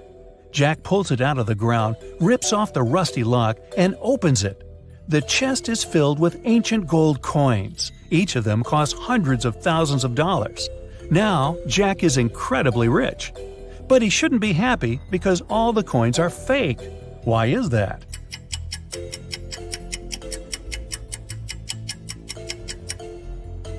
Each coin has a date, 145 BCE. It seems they're really old. But people who lived at that time couldn't write BCE on their coins because they didn't know they lived before the current era. In the evening, at around 8 p.m., Bella got very hungry. She went out to get some food. She found a cozy restaurant. As soon as Bella entered, she witnessed a heated argument between a waiter and a customer. The customer claimed to have ordered tomato soup, and the waiter claimed that he'd only ordered hot chocolate. Bella realized which of them was lying right away. What about you?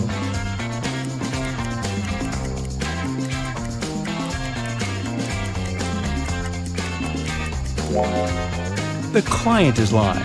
This advertisement on the wall says the restaurant only serves soups from 1 to 4 p.m. This means that the waiter simply wouldn't have accepted such an order. Bella ordered dinner. While waiting, she looked around and noticed one weird detail. Can you spot it too?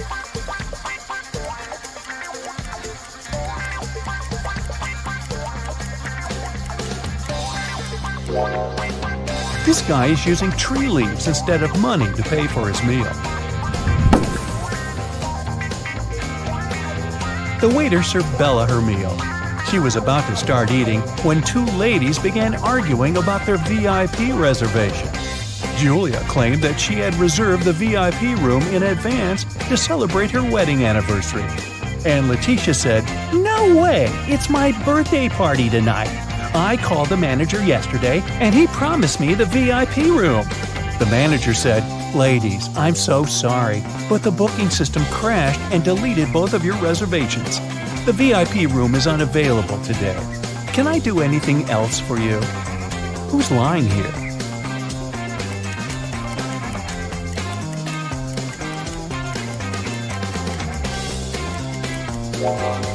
The manager. Take a look at the screen. Julia's reservation is still there. He lied because Letitia had given him huge tips to get the VIP room without any reservation. See? Boy, this is a crazy restaurant. The food better be worth it. After dinner, Bella saw Letitia in the ladies' room. She was crying. Bella asked her, "What happened?" Letitia didn't say anything. She just gave Bella her phone and showed this chat with her boyfriend. Can you tell what made Letitia so upset?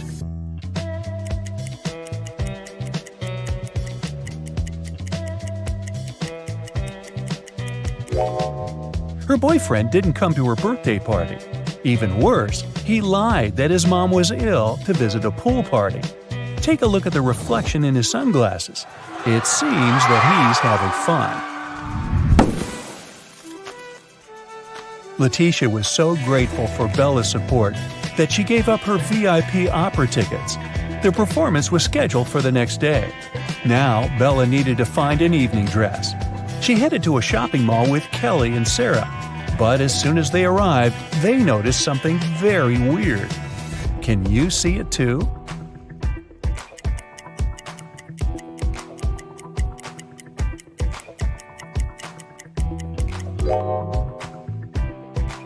This mannequin has 3 arms. Can you spot what's wrong here?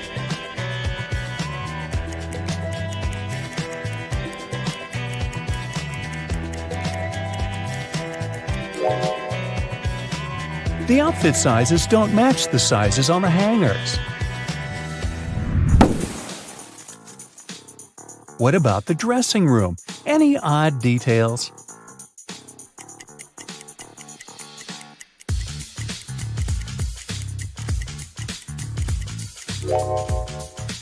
These hairy clawed paws can't belong to a human. Noah took Kitty to his garden. He said that elf gardens were a little different compared to human ones. Kitty noticed 5 weird details right away. Can you see them too?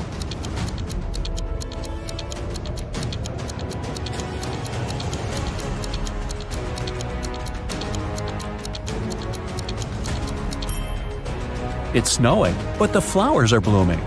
The trees don't cast any shadows, but Kitty does. The rainbow in the sky is upside down. All squirrels are wearing suits. They usually don't do that in human forests. And this butterfly is talking on the phone. Noah invited Kitty for dinner, but they gotta cook it first. He gave Kitty an old recipe and said she could find all the ingredients in the garden. but the recipe is coded with the help of these symbols. Can you help Kitty find all the ingredients?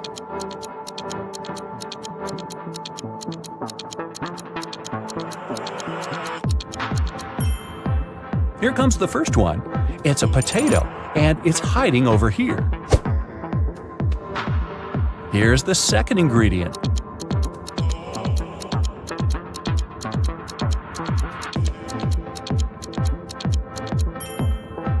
Olives. They're growing over there.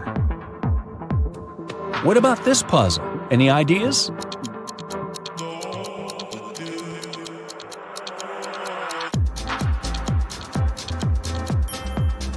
Cabbage. It's over there. Can you recognize this one?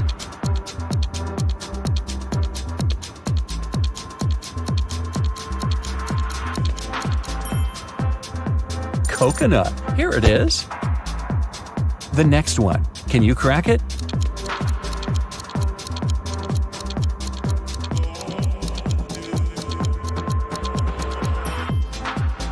Pineapple. Great job. What about this puzzle?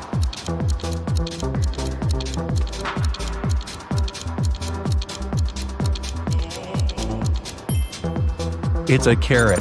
And since it's an elf's garden, carrots are growing on trees. Can you crack this code?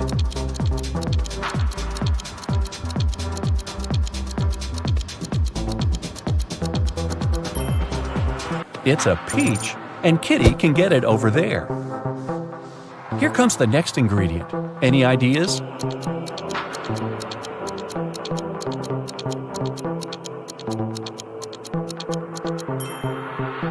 Pepper. It's over there. And last but not least, can you crack it?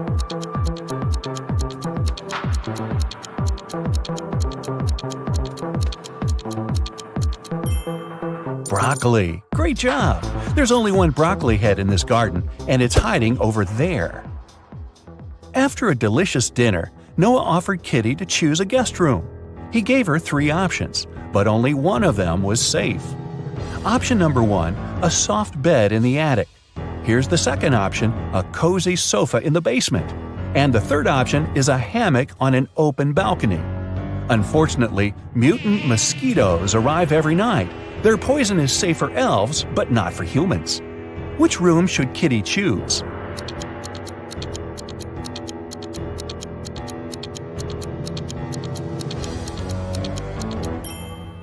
Springs stick out of the first bed. That doesn't look safe. And the sofa is full of bed bugs. Probably not the best company for a sleepover. So Kitty should choose the hammock. She can use this mosquito net to hide from the annoying insects. Next morning, Noah had an appointment. He offered Kitty to meet later in a fancy elf cafe. 4 waiters welcomed her when she arrived there, but one of them was fake. Can you guess who?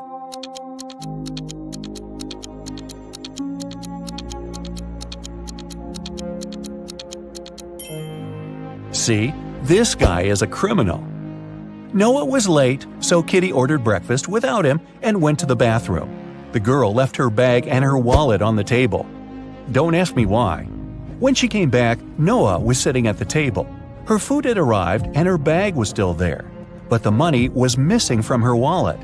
The restaurant security found 3 suspects. Noah said that he had just arrived. He hadn't seen anything suspicious. The waitress said, "I brought the food, but I didn't touch the wallet." The cleaner said that she'd wiped the table but hadn't touched the wallet. The guard found some fingerprints on the wallet, but they all belonged to Kitty. So, who stole the money?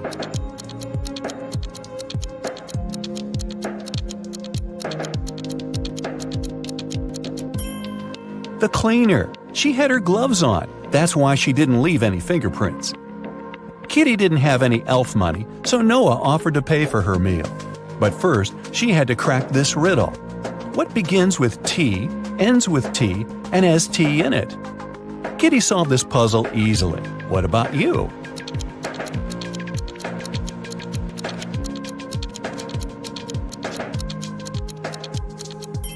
The correct answer is a teapot.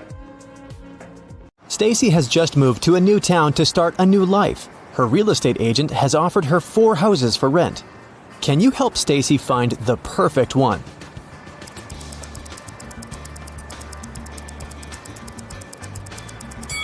The first house has uneven floors. The second one is standing too close to a fast food restaurant.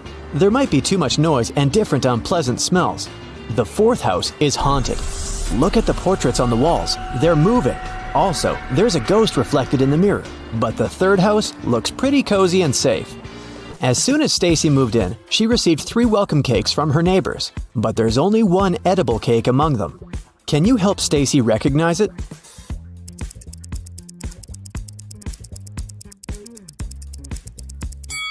There are not only berries but also a cockroach on top of the first pie. Ew. There's a human tooth hidden in the coconut flakes on the third cake.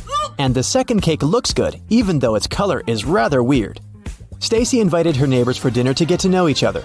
She showed the guests her unique ruby that she had found in Thailand. Everyone had a lot of fun. But when the guests left, Stacy noticed that the ruby was gone. She called the police and showed them the pictures from the party. Who stole the ruby?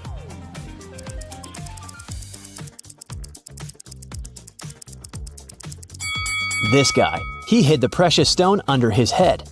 Stacy got an invitation to a barbecue party, but when she arrived at the location, something scared her very much. The house was full of rats. How many rats can you spot?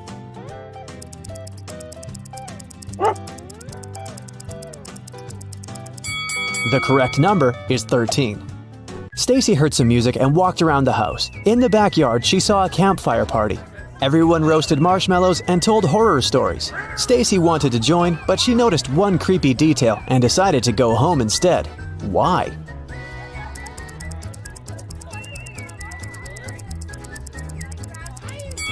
This guy doesn't have a shadow. He's a vampire. The next morning, the vampire guy, whose name was Luke, came over to Stacy. He explained that their town was quite unusual. Most citizens were zombies, mermaids, vampires, elves, and werewolves. But all of them got along really well. Luke took Stacy for a walk to show her the town. She got hungry, and they went to the local restaurant.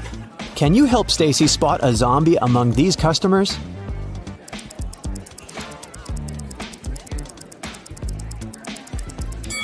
This woman over there. Take a look at her food. There are worms in her noodles. After lunch, Luke confessed that he liked Stacy and invited her on a date. He was very attractive, so Stacy said, "Okay, but first, you gotta crack my riddle. The things I bite, they don't bleed.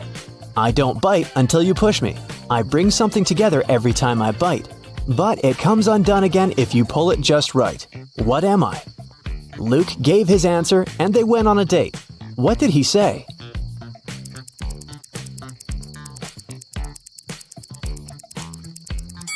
I'm a stapler. Luke and Stacy went to see a movie and chose a scary one. They sat in the middle of the empty theater. After a while, Luke pointed at the screen. He was very scared. Stacy also noticed one creepy detail. What scared the couple so much?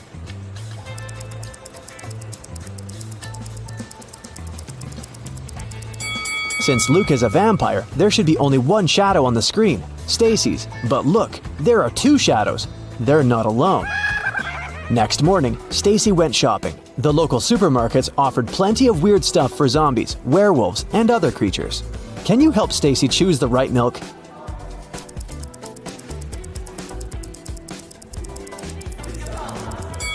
We can see milk number 1 in this zombie's basket, so it's probably not good for humans. Milk number 2 is standing on the shelf with the inscription, "For elves only," so the best option for Stacy is milk number 3. In the parking lot, a thief stole Stacy's bag and escaped on a motorcycle. Stacy got into her car and drove after him, but she got stuck in a traffic jam. Finally, she reached a crossroads. She saw a traffic officer there. Stacy asked if he'd seen a biker in the past hour. The officer said, "I haven't seen any today." Look at the camera pics of 3 main roads. No one has driven down the first road for an hour. 2 mounted police officers have traveled down the second road. And only 1 blue truck has driven down the third road. Which way did the criminal go?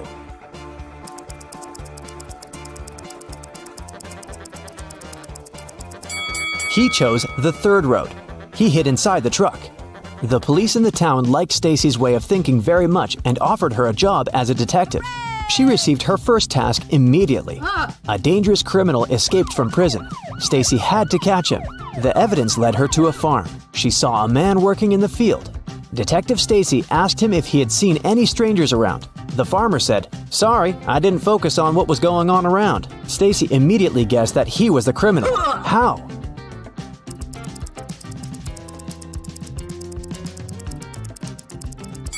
If he's a farmer, why has he ruined the crops?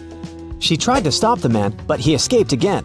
Stacy continued chasing the criminal. Suddenly, she saw a house and entered it. The owner was inside. Stacy asked him, "Has anyone visited you today?"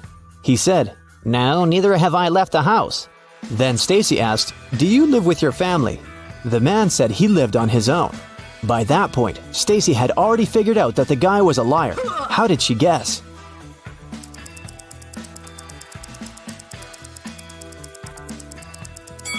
There are 2 cups of coffee on the table, and a wet umbrella is standing near the door.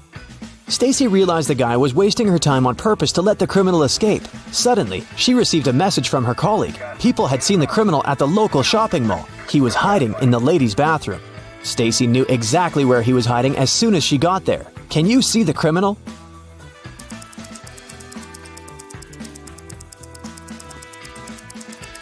He's over there. The guy managed to escape from Stacy through the window. He ran to a crowded street. Stacy followed him. Can you help her find the criminal?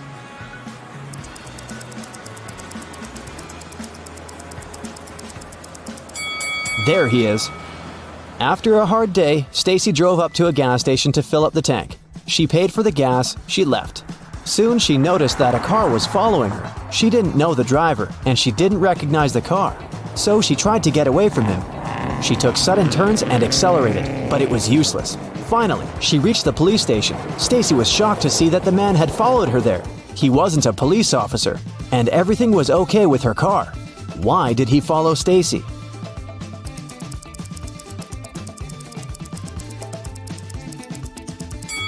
The man saw a vampire hiding in the back of Stacy's car. Luckily, the vampire turned out to be Luke. He just wanted to surprise his girlfriend. He gave Stacy beautiful flowers and invited her over for dinner. His house looked gloomy, but chic. Stacy was very impressed and told Luke, "Your art collection is stunning." But Luke confessed, "In fact, there's only one really ancient portrait on this wall. Can you guess which one?"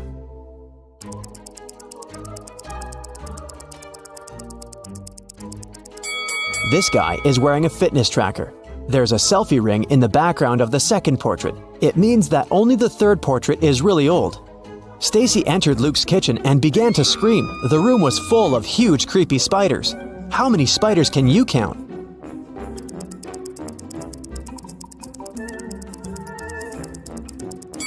The correct answer is 16. Luke said, "No worries, they're my friends." He introduced Stacy to each of his 16 pets and showed her the way to the living room. After dinner, Luke took out a box, a gift for Stacy.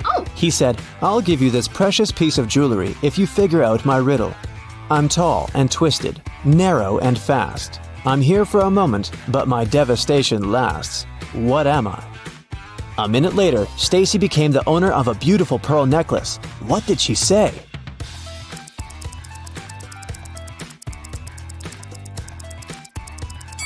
A tornado.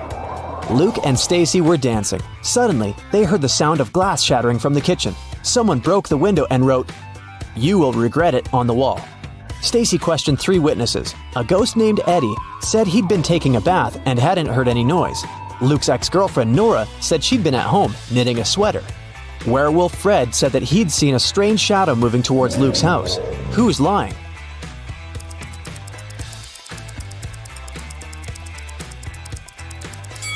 Eddie. If he's a ghost, why would he take a bath? The next day, Stacy came to the pier to have a boat ride with Luke, but she didn't see him. Only a group of suspicious people standing on the shore. She stopped and got out of her car. The people noticed her and ran in the opposite direction. She ran after them but couldn't catch up. She looked around and realized that those people were actually ghosts. How did she figure it out?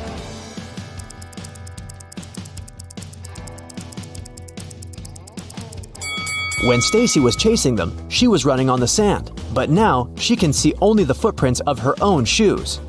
Suddenly, someone pushed Stacy into the water. Down in the Sea Kingdom, Stacy met Neptune. He was sitting on his throne, surrounded by 3 mermaids. Neptune asked Stacy to return the pearl necklace to his wife. She had recently lost it, and Luke found the necklace on the shore. Can you guess which mermaid is Neptune's wife?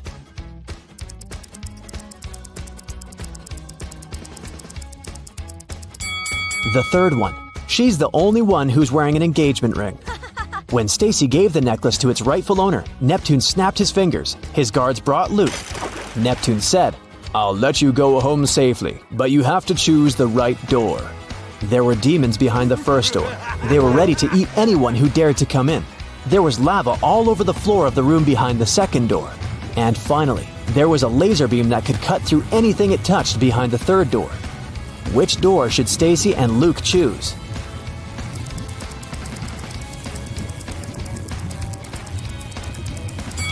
The third one. They can crawl under the beam without touching it.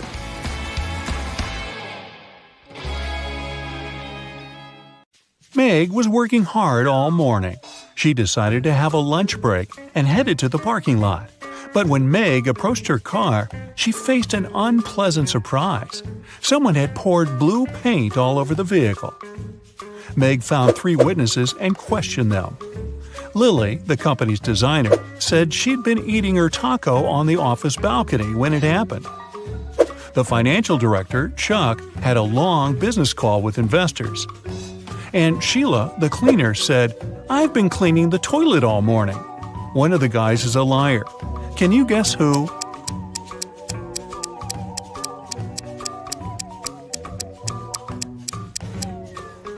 Lily. There's an unpacked taco on her desk. Also, her hands are stained with blue paint. Yeah, that's a pretty big clue there. Meg's best friend, Rosie, invited her to a birthday party. In the evening, Meg went to the kitchen and saw Rosie unconscious on the floor. She called the police and they arrived very quickly. There are 5 people in the house. Their names are Peter, Kelly, Dan, Phil, and Donna. Each one is a close friend of Rosie. Officers searched the space and found these 3 numbers on the floor. Rosie wrote them with her lipstick before passing out. After seeing this clue, officers arrested one of the guests. Can you guess who?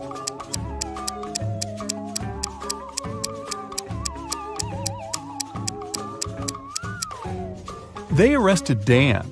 The numbers 12, 4, and 11 correspond to the names of the months December, April, and November.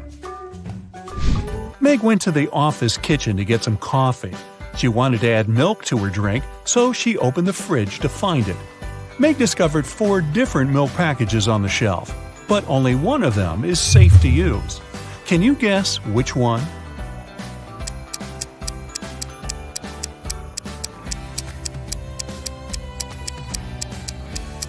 The first milk is very swollen, which means it has turned sour. A note on the second package says, "Stay away." And the fourth milk is ancient. It expired in 1995. So Meg should choose the third milk, and maybe someone should clean out the office fridge. Nina purchased a pair of shoes and gave Tom a $100 bill. The price of these shoes is $30, but Tom didn't have enough change. So he brought the $100 bill to the neighboring shop and asked his friend Sam to change the bill. Then Tom returned to the shoe shop and gave Nina $70. Nina took the change and the shoes and left. Later that day, Sam brought the $100 banknote back to Tom. He said, "This bill is fake. Give me back my money." Tom had to use his own money to return his debt to Sam. So, how much money did Tom lose?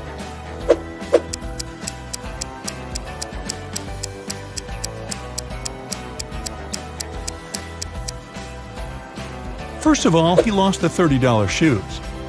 Also, he gave Nina $70. Therefore, he still had $30 from the changed $100 bill. So when Sam asked him to return the money, Tom paid him back those $30 plus $70 from his pocket. So Tom had lost a total of $100. See Tom cry. Billy works as a night watchman at a large bank. One night, he heard strange noises from the bank vault and went to check it out. Unfortunately, inside the vault, he faced 3 criminals. All 3 guys were wearing masks, but Billy noticed an imposter among them right away. Can you see him too?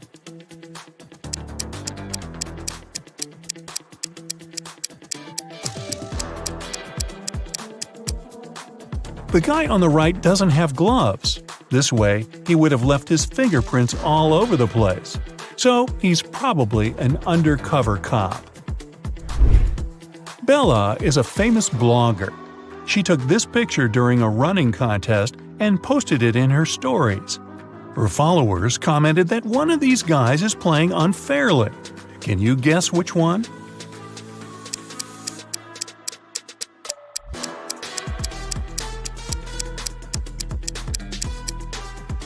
The person on the right isn't sweating at all. Something's definitely wrong here. Ryan was hanging out in a cafe with his best friend David. They ordered some food and drinks, and after the meal, Ryan said, "Let's play a game. If you crack my riddle, I'll pay. But if you fail, you'll pay." David agreed. Here's the task. He needs to remove a couple of toothpicks to make this equation correct. Can you help David out?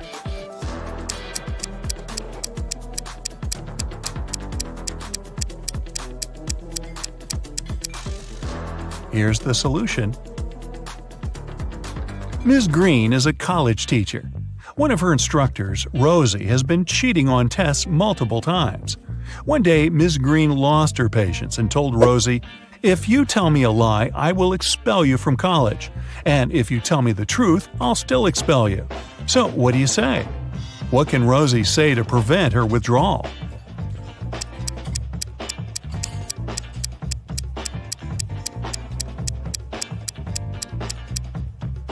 She should say, "I am telling lies." This phrase will create a paradox because it can't be a lie and truth at the same time.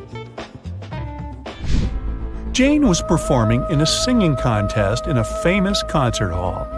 Her singing was very good and she made the judges cry. But suddenly, all the lights went down. Someone turned off the electricity in the entire building. The contest manager questioned 3 suspects. Jane's rival singer, Tilda, said, "I was visiting a coffee shop on the 7th floor when suddenly it became very dark. I had to use a flashlight on my phone to get out." Sarah, the cleaning lady, said, "I was washing the windows far away from the electrical panels." And Frank, the guard, said, "I'm so sorry, I didn't look at the security cameras because I had a personal emergency call." Who's lying?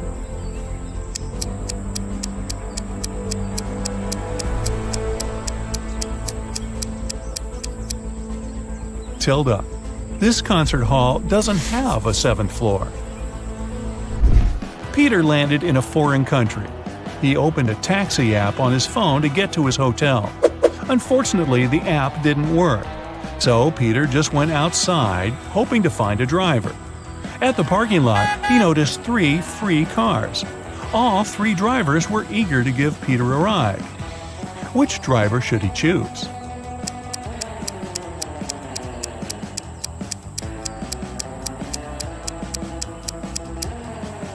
Look at the first taxi. There's a puddle of oil under this car. Probably not the safest option. As for the third car, it only has 3 wheels. So, Peter should pick the second driver. Alex is an adventurous traveler. One day, he was walking alone in the jungle and got caught in a trap. Now he's hanging on a tree tied upside down. The rope is anchored in the ground. There's a candle burning below the rope. Very soon, the rope will burn away. Also, there's a hungry tiger under the tree waiting for Alex to fall. Now, what would you suggest to help Alex survive in this difficult situation?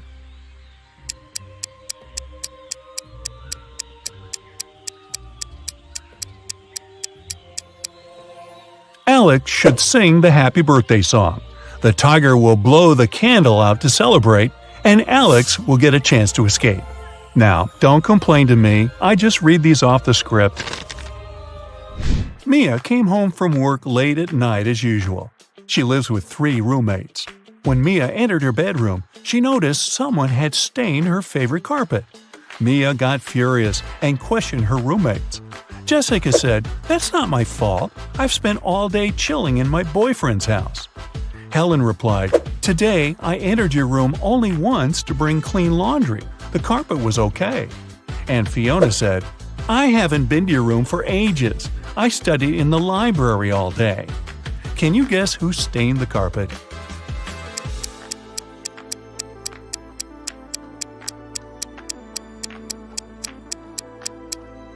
Fiona. Take a look at her hands. The color of her nail polish matches the stains on the carpet perfectly. Will has just moved to San Francisco. He needed an apartment to stay in for at least a year, so he searched online. He found 3 options and liked them all equally. Will went to check out all 3 offers one by one. After that, he found out that 2 of the 3 offers were scams.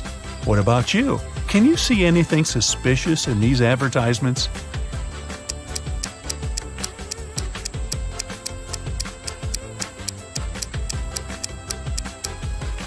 Take a look at the sign on the second house. It says that this house will be demolished in 2 weeks. But Will was searching for long-term rent. The third apartment is on the 8th floor, but that's impossible because this building only has 7 floors. Therefore, Will should choose the first option. Someone locked Henry in a creepy basement. He looked around and noticed 3 ways out, but all of them were dangerous. The first passage is freezing. Anyone who enters it will turn into ice. The second is guarded by a huge cougar that hasn't eaten for 3 years. And there's a massive fire behind the third door. What passage should Henry choose?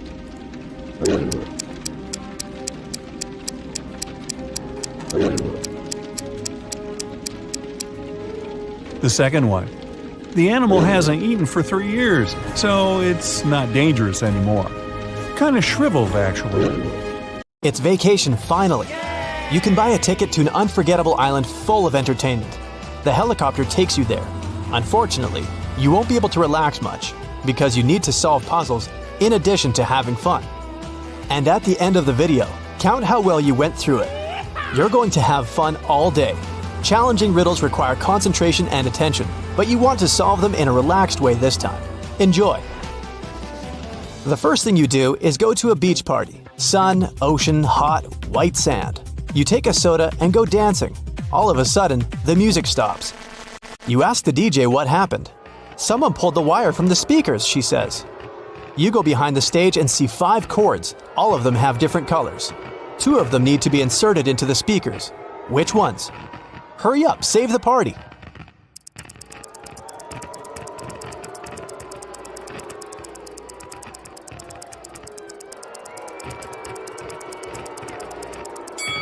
Red and green. There are marks with corresponding colors in the left corner of each speaker. The party goes on. You're tired and hungry, so you go to a restaurant. There's a huge buffet with hot dishes. You take 2 sandwiches and sit down at the table. After a delicious meal, you decide to have some fresh fruit for dessert. You come up to the table with bananas, apples, pineapples, and kiwis. Some of these fruits are not fresh. Which of them, and why is that?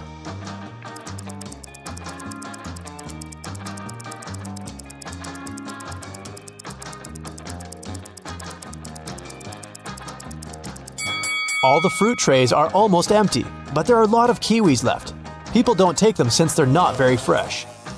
After lunch, you go to the beach. The sand is so hot that you can fry eggs on it, so you put on your shoes. You see a group of people playing volleyball. You want to join them, get closer, but the game field is empty. Was it a mirage, or did the people leave the spot so quickly that you didn't notice? What do you think?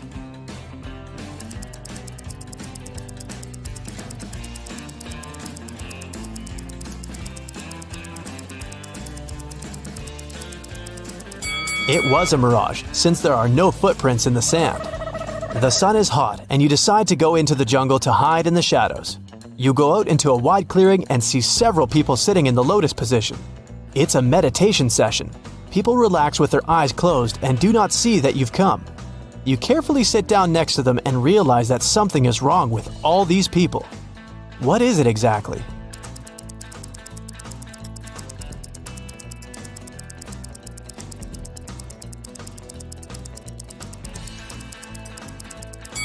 They don't just sit, they're floating a couple inches off the ground. Who are they? You get scared and run away from this place. You run through the jungle and see 3 roads. One is littered with broken glass. There are plants with thorns on the second road, and you see hot coals on the third one. Which one will you choose?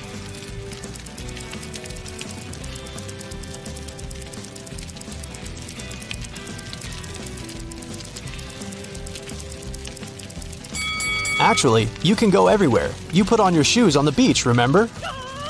In the very center of the island, you find a big old house. Its roof is destroyed and the windows are broken. But there's music coming from the building. You look inside and see a group of people in raincoats dancing to techno. You join the party and notice that each person has long fangs peeking out of their mouth. The dancers turn to you and look unfriendly. At first, you get scared, but then you realize these people are only pretending to be vampires. Fangs and cloaks are part of the masquerade. How do you know they're not vampires?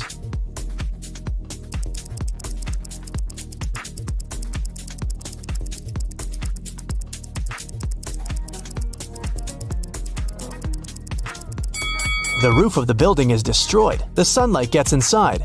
The vampires should be afraid of it. You keep dancing, and at that moment, you get terrified. The dancers aren't vampires, but they're not humans either. Why do you think so?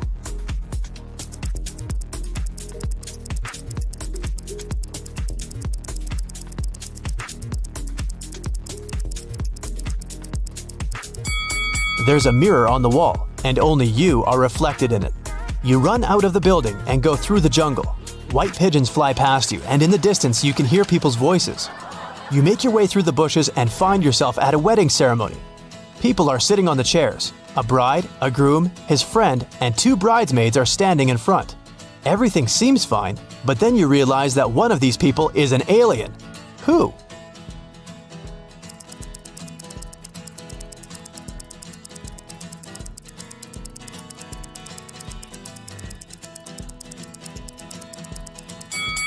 The bride. You can see that she has 3 hands. It doesn't scare you too much. After the ceremony, the party begins. You speak with the guests, take drinks and snacks. An old man gets on the stage to deliver a speech. He says that he has a gift to the newlyweds, an elixir that makes a person younger by 5 years and prolongs life. The same elixir is inside every drink, and everyone can drink it. All the guests rush to the table and grab glasses. Someone drinks 2 glasses at once, someone 5 to 6 glasses in a row. Someone quickly drinks only 1. And among all the people, there is an old lady. She slowly drinks her cocktail and becomes a little younger. Why did the elixir affect her but not the other guests?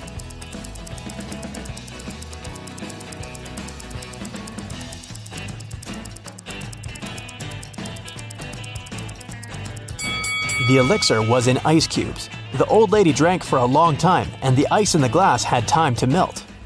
You leave the party and continue exploring the island. Ahead you can see a tunnel with a warning sign. Beware the phantom inside. A guy and a girl come up with you. They offer to run through the tunnel to check if there are really ghosts there. So it won't be scary, you all run holding hands with each other. The girl is in the middle. It's cold and slippery inside the tunnel. You can't hear anything. You're approaching the exit and finally got out. It was a little scary, you say. It's good that I was in the middle, said the girl. Me too. I wasn't afraid, says the guy. At this point, you realize there was a phantom inside the tunnel. How did you figure that out?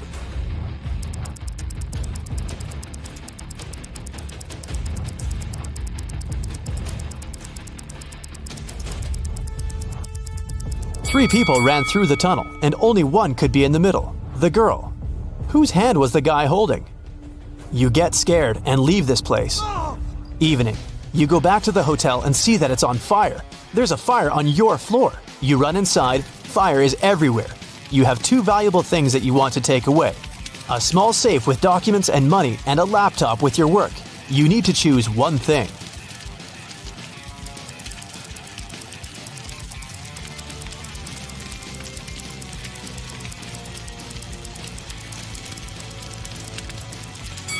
Take the computer. Most safes can withstand high temperatures, but a laptop is unlikely. You can find your safe after the fire. You've got a different room on the 10th floor. It's spacious with an ocean view. You're about to go to bed, but someone is knocking on the door. It's the administrator. She says there's a snake in your room, but you need to find it. Look around and find the reptile.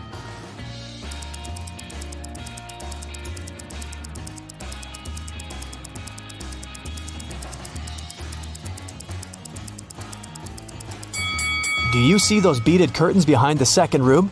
Among the beads, you can notice the outline of a snake. You release the snake into the jungle, return to your hotel, and notice footprints on the parquet floor. Someone was here and wanted to steal something. You call the administrator and tell her what happened. She has already found 3 suspects, and you need to guess which one of them broke into the room. There are 2 guys wearing shoes and a barefoot girl. Who will you choose?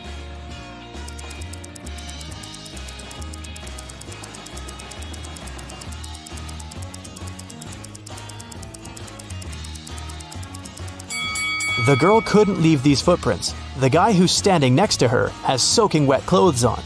His feet are also wet, but he has put on his sandals to hide them. The footprints in the room were wet. The second guy's clothes are dry. The girl's clothes are dry too, which means the guy wearing wet clothes got into your room. You can't fall asleep in the new room. It's already 3 a.m. and you decide to take a walk on the beach. Suddenly, you hear some noise. A beautiful girl is standing outside the window. She's smiling and looking at you. At first, you smile back, but then you pick up your stuff and quickly run out of the room. You call the administrator and say that you won't stay in this hotel any longer. Why did you do that?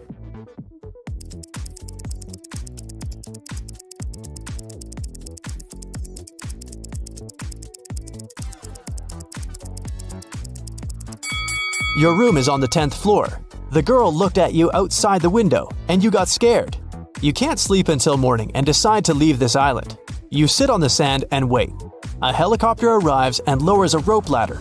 You're about to climb it, but at this moment, another helicopter arrives. It has the same rope ladder too. Now you need to choose the right helicopter.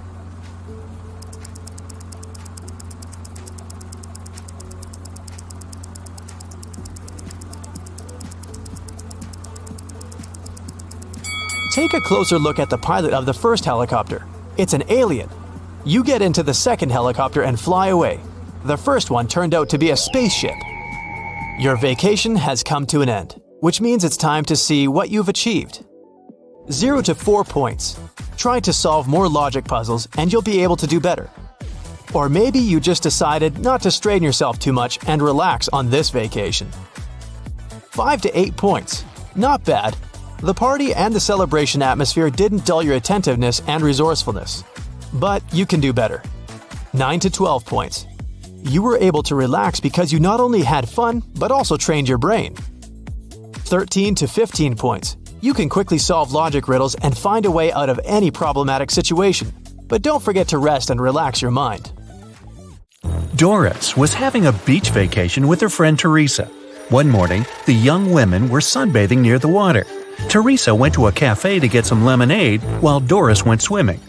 When Doris came back, she saw that her smartphone, which she had left on her beach towel, was gone. "Have you seen my phone?" she asked the man sunbathing nearby. "Nah, I've been sleeping all this time." At this moment, Teresa came back with the lemonade. She looked around and immediately understood where Doris's phone was. Who took it?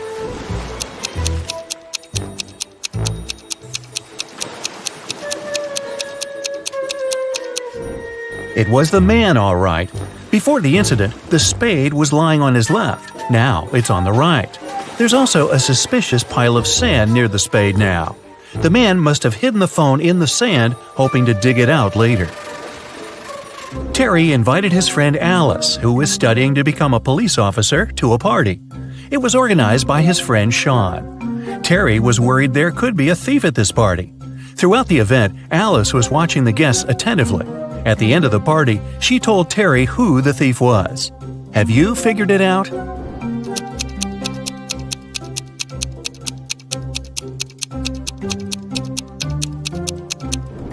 It's the host, Sean. At the beginning of the party, one of the guests had a watch on his wrist, and this woman had a beautiful necklace. But at the end of the party, the watch is already on Sean's wrist, and the necklace is in the flower pot. Detective Carlson was walking along the street when he heard the sound of glass shattering. He looked around and saw a large crowd gathering near the broken window of a jewelry store. The shocked owner was inside. The detective ran up to him. "Has anything been stolen?" The man said he hadn't understood yet, but then Carlson exclaimed, "Sorry, I've got a thief to catch," and rushed away. What did he see?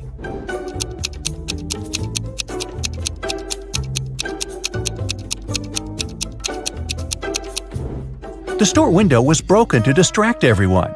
People were looking away and didn't see this guy stealing a wallet from the man in a suit. At first, the wallet was in the man's pocket. Now the thief is rushing away, the wallet in his hand. The police had long suspected that Mr. Hall was a smuggler, transporting forbidden things on his yacht.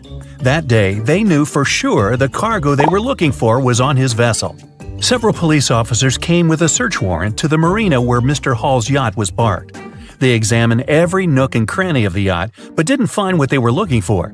Mr. Hall was sneering while seeing them off. Suddenly, the youngest police officer exclaimed, "I know where the cargo is!" What did he understand?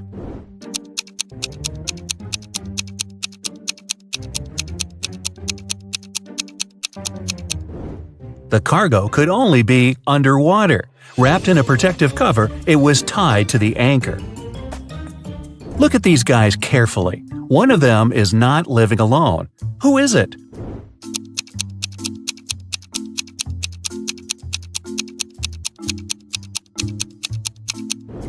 It's the man on the right. He's got 2 toothbrushes.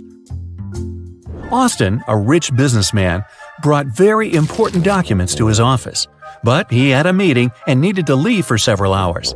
Austin asked his secretary to be on the lookout for anything suspicious. His competitors could try to break into his office to look at the documents. When he came back, his secretary told Austin everything had been quiet.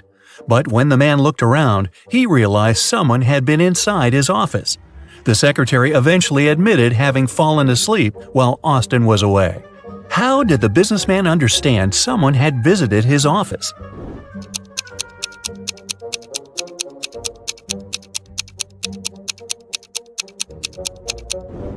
The globe on his desk is now turned in the opposite direction. William, a successful businessman, was having dinner at an expensive restaurant. At one point, he went outside to make an important call. When he returned, his case with money and documents was gone. The thief could only be another customer.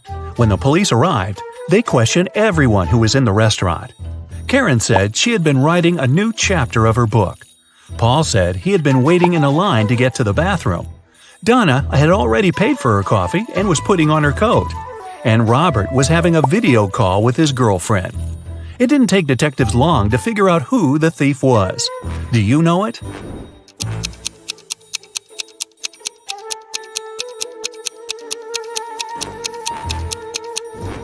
The criminal is Paul. Besides him, there were only 4 other visitors at the restaurant, and they were all busy. How could there be any line for the bathroom? The police got informed that one of the most wanted criminals, Carl Walker, was going to arrive in the country. According to this information, the man was going to come by plane. Unfortunately, the police knew very little about him. He was short, wearing glasses, and traveling under a false name. Detective Adams went to the airport. He detained 4 people who fit the description. They were Mr. Lewis, Mr. Relkaw, Mr. Taylor, and Mr. Wilson. Look at these men carefully and try to figure out who the criminal is.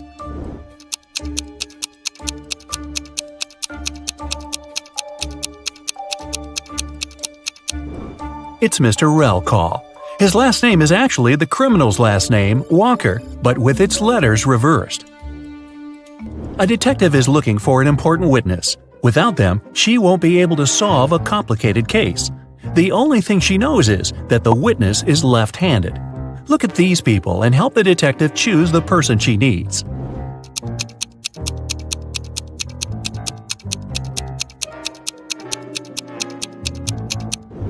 It's the waitress. She's holding the tray with her right hand and serving people with her left dominant hand.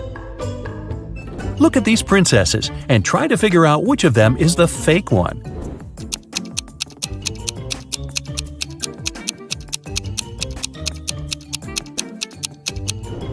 It's the princess on the right. The tiaras of the princess on the left and the one in the middle have a reflective shine to them. You can see they are made of precious metals.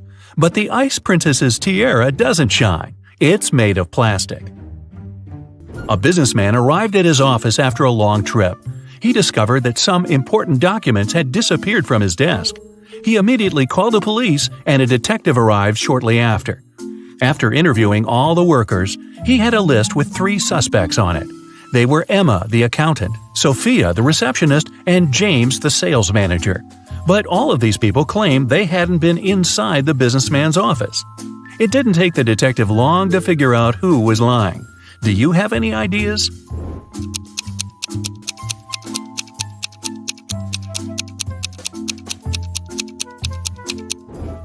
The thief is James.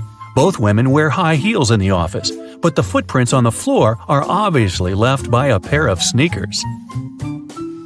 An elderly lady called the police. She told them someone had sneaked into her house while she had been asleep. The intruder took away the money she kept hidden in her kitchen cupboard. The woman was sure it was one of her neighbors. The police visited all the neighbors, but each of them claimed they had spent the entire day at home. Look at their houses and try to figure out who the thief is.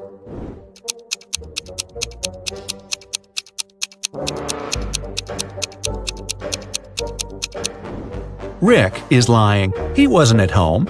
His car was parked near the house already after the snow had built up on the driveway. Look at these people carefully. Who does this dog belong to?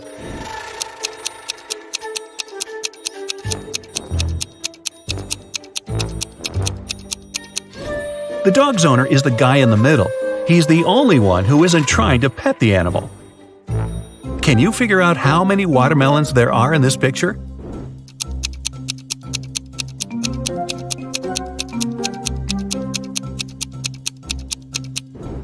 Five.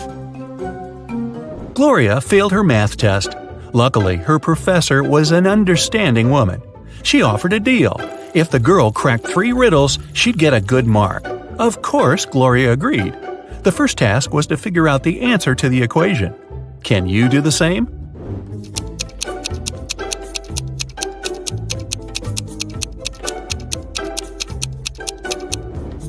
The answer is 232.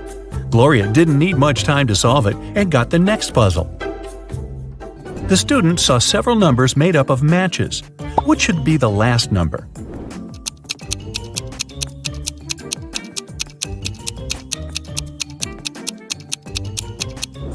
The last number should be 1. After every step, the number of joints goes down by 1. And finally, the teacher gave Gloria several pool balls. Use only 3 of them to make this equation true. After a couple of minutes, Gloria figured out the way to do it. Do you know what she did?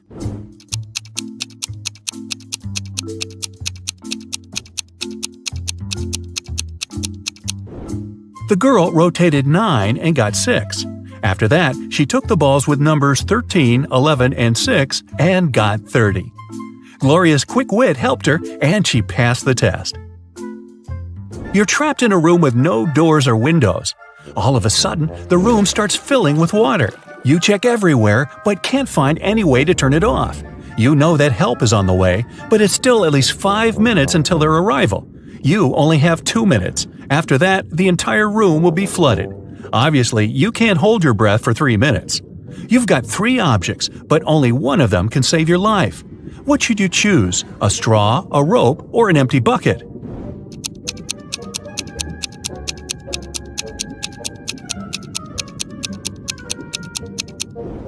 You should opt for the bucket. Put it on your head. This will create an air pocket, and you'll be able to breathe for a couple of minutes until help arrives.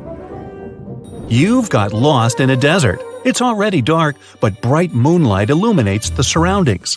At one point, you see a tower, but an evil wizard is looking out of the window.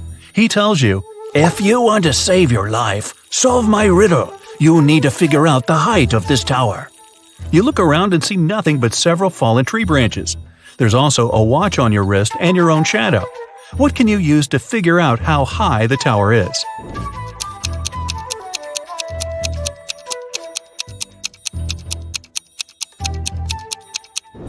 Your shadow will help you. You can compare its length with the length of the shadow cast by the tower. Then, since you know your height, you can calculate the height of the tower. The royal family of Ravania were going to visit the city during their world trip, and, of course, they were all bringing their precious crowns with them. They asked the mayor of the city to take special precautions. Thank you. So, he placed the crowns in a safe in a hidden room in his office, guarded by a couple of security officers.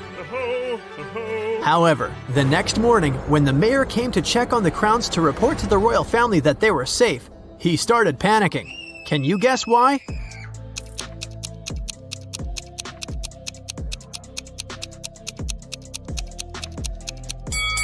It's because the crowns inside the safe are not the real ones. The first crown has a price tag on it. The second crown is broken, and one of the gemstones on the third crown is missing. Oh no! That wouldn't happen if it was the real thing. The mayor wanted to make sure that whoever had stolen the crowns was caught. He also hoped the police would find them before the media learned about what had happened. And the only person who could help him was Detective Zelda. So, he immediately called her. The detective arrived at his office and inspected the secret room. She noticed something that might help her with her investigation. Can you figure out what it is?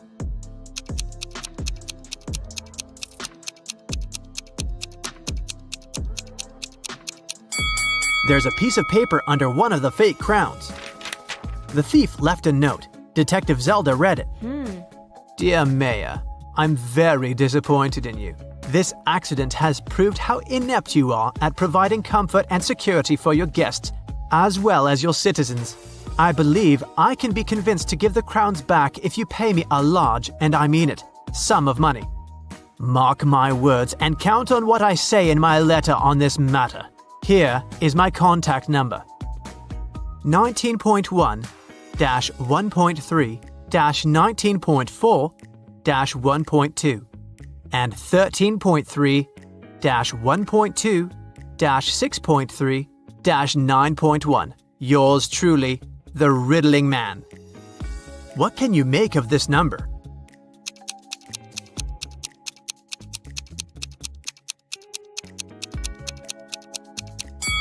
Well, the mayor thought it was a phone number. He immediately took his phone and dialed the number.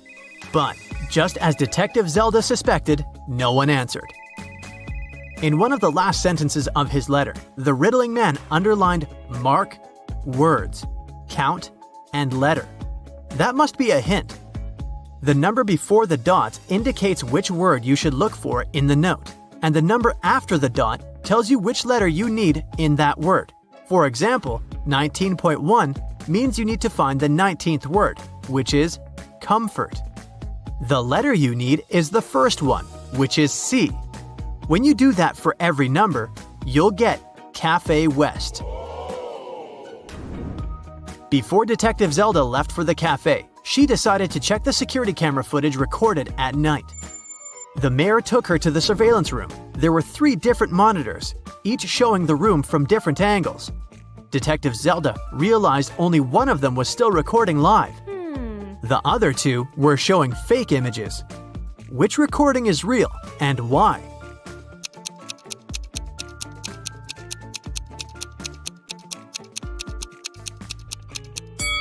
Do you remember what the room looked like when Detective Zelda was inspecting it? The clock certainly wasn't on this wall. It was on the opposite one, so the footage on the first monitor is fake. The footage on the second monitor isn't real also. If you look closer, you'll see a moth flying around the room, but it repeats the same movement over and over again. That's badly edited fake footage, so it makes the footage from the third monitor the real one. Oh, yes. Detective Zelda rewound the footage and found the moment when the Riddling Man had broken into the room. He was covering his face, so it was impossible to tell what he looked like. Still, Detective Zelda managed to notice something that could help her find the criminal. Can you tell what it is?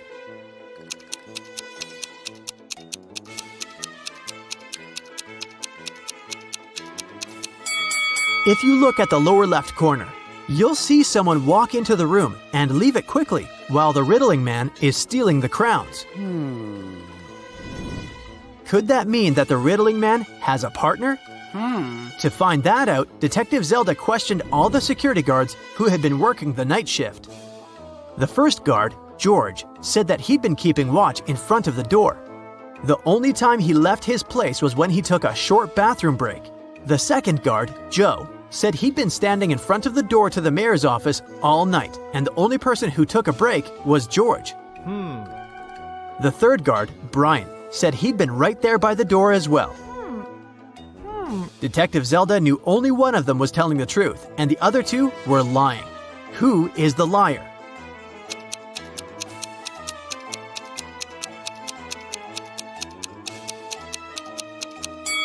Do you remember what the shoes of the man who entered the room looked like?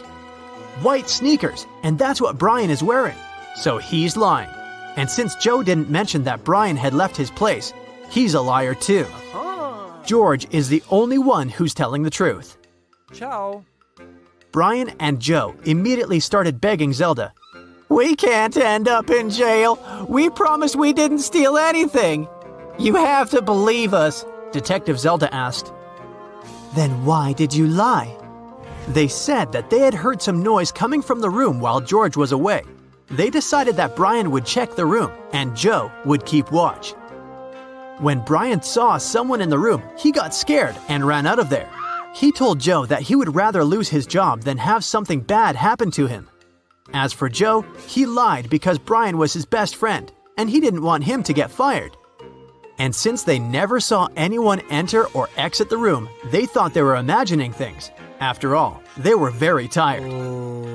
What do you think Zelda can do to check if the guards are telling the truth?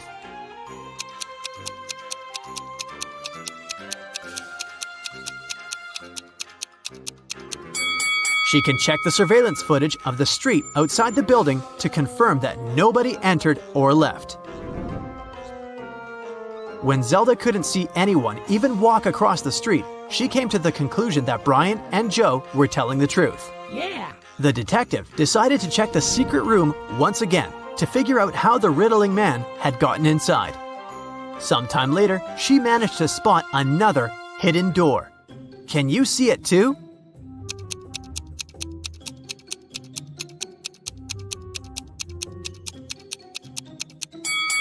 The bookcase is actually a door. Oh my god. She examined the door to figure out how to open it. She noticed 3 buttons, but only one could open the door.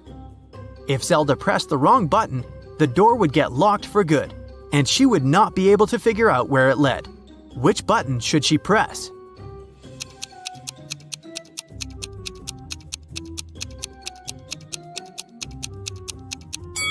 Take a look at the books next to the buttons.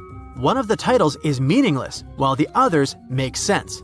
That must be an anagram, a word or phrase formed by rearranging the letters of another. When you rearrange the letters in the title, you'll get the second button. Detective Zelda pressed it, and the bookcase door opened. The woman saw a narrow hallway with stairs leading down. She took a step, and the door closed behind her back.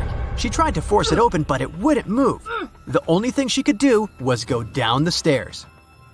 She ended up in an underground pit. Inside, there was nothing but a shovel and a sign that showed her that she was around the pit. In the hole to the left, there were venomous snakes. The pit on the right was filled with poisonous gas. And on the ground right above her head, there was an angry dog with sharp teeth.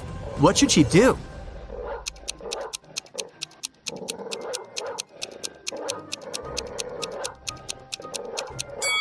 She should dig upwards. She needs to listen to the sounds the dog makes and wait for the animal to fall asleep. Then she should walk quietly past it. That must be how the riddling man entered and left the room. Detective Zelda didn't want to waste any more time, so she headed to Cafe West. A guy sitting at the table in the corner caught her eye. He looked suspicious. When Detective Zelda started walking towards him, he quickly wrote something on the newspaper he'd been reading. Then he ran away through the back door. Detective Zelda tried to catch him, but failed. She checked the paper and found another note. It said, "You're not the mayor, but I'll give him one last chance. It looks like you work for him, so bring me $20 million in cash." We can meet at the building that has the most stories in 2 hours. What building does the riddling man mean?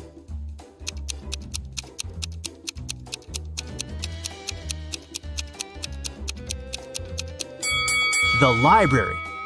Of course, Detective Zelda was not going to give him any money. She took an empty bag to trick him into believing she had the cash so that he wouldn't run away.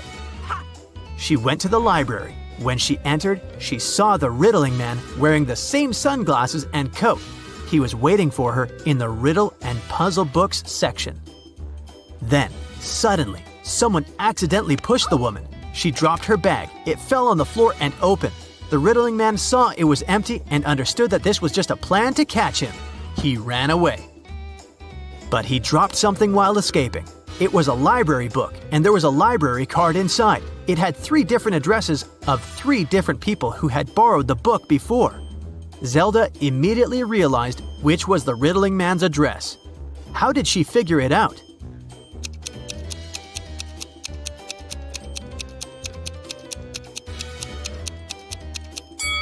Remember the note the riddling man wrote to her at the cafe? The first address is written by the same person. Detective Zelda had 2 police officers break into the riddling man's apartment. They found the crowns, but the criminal was gone. For some reason, Detective Zelda felt that she would see the riddling man again. Liza was working as a teaching assistant at a college. One day, she had to look after a group of students who were writing an exam. Liza knew some of them were going to cheat, and indeed, soon after the exam started, the girl spotted one person who was cheating. Who is it?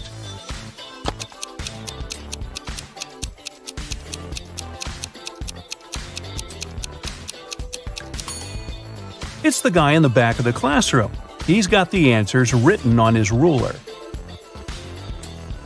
Can you figure out which of these 2 watches is real and which is just a toy?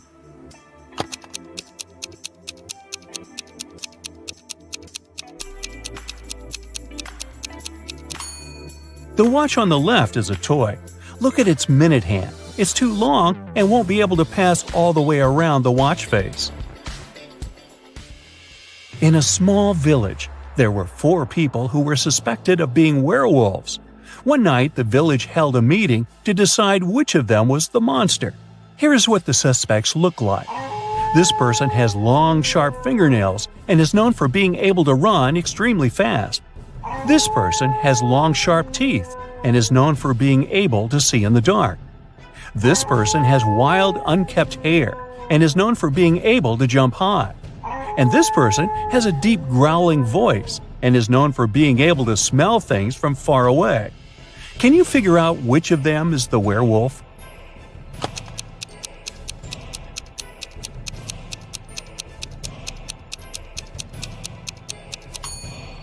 Suspect B is the werewolf. The description of long, sharp teeth and being able to see in the dark are both typical characteristics of werewolves in mythology and folklore. While the other suspects have unusual traits as well, they are not necessarily associated with werewolves. Joe has a friend, Lucas, who never answered any questions directly. Once, Joe sent Lucas a message inviting him to join their common friends in a cafe. Lucas's answer was kind of weird. Sorry, no money, J-O-B-I-N-J-O-B. Luckily, Joe knew his friend well enough to understand what he meant.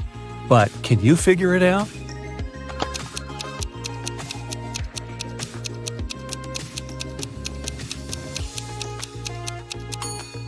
Lucas meant he had no money because he was in between jobs. Look at this bizarre wedding. What do you think? Why are these people, who are about to get married, wearing black balaclavas?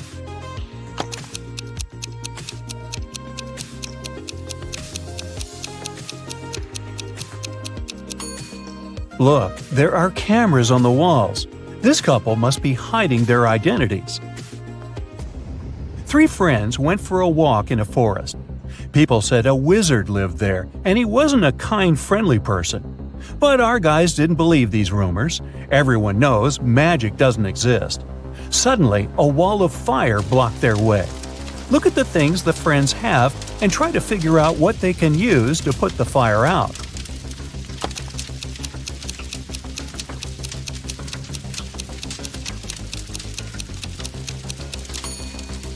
They could use this bucket to bring some water from that puddle, but it wouldn't be enough to put out such a large fire.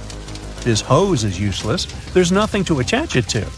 The friends should choose this spade and use soil to put the fire out. You're in a forest. Suddenly, it starts raining. You notice a cave and hide there. But as soon as you get inside, the opening behind you closes. There are 3 tunnels in front of you, and one of them leads to freedom. But the first tunnel is full of crocodiles that haven't eaten in 2 years. In the second tunnel, there is a hungry lion that hasn't had any food in 2 weeks. And the third tunnel leads to a scorching hot desert. Which tunnel should you choose?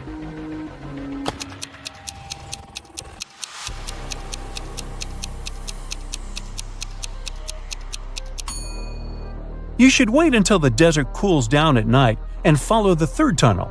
As for crocodiles, yes, these animals can indeed live without food for up to 2 years. Lions can also survive for 2 weeks without eating anything. But before you get a chance to leave the cave, you hear some deafening noise. It's a landslide. The tunnels end up blocked, but you now see 3 other passages. A fire-breathing, wait, is it a dragon? Is guarding the first passage. The second passage is filled with hundreds of poisonous cacti growing there. Their spines are covered with an extremely toxic substance. And in the third tunnel, you can see the red eyes of some very hungry wolves. Which tunnel can lead you to safety?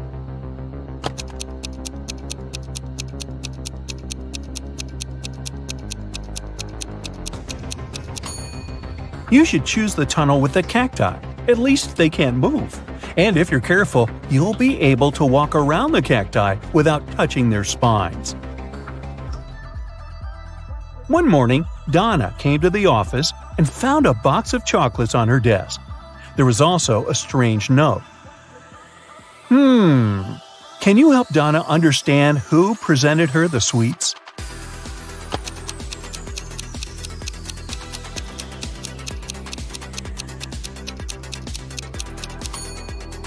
Her secret admirer is Ryan. Those are not dates. The number actually means the needed letter in the name of the month. A man told his boss, "Don't take your planned flight today. I had a dream last night that if you do, it might end badly. Your plane will crash." The boss fired the man.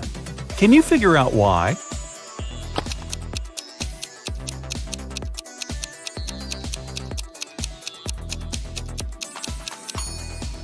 The man was a night watchman. He should have been on duty the previous night, not dreaming. Jacob and Mark decided to go on a camping trip. Look at the things they're going to take with them and say what they should leave at home. A small hint, try to think outside the box.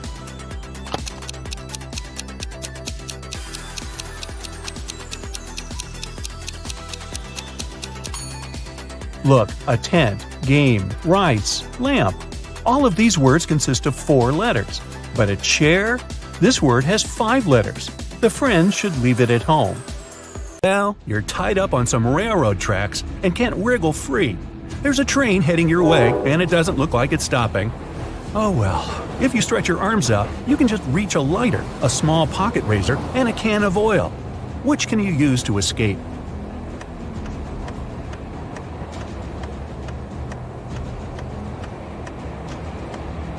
Pour the oil on the ropes holding you down. It'll act as a lubricant, and you'll be able to wriggle free. Taylor finished another awesome ice fishing session. He packed up his gear and walked back home with his dinner. Halfway back to the car, he realized he was being followed by a hungry cougar. It started chasing him. Taylor was so close to his car, but the cougar was gaining on him. What should he do?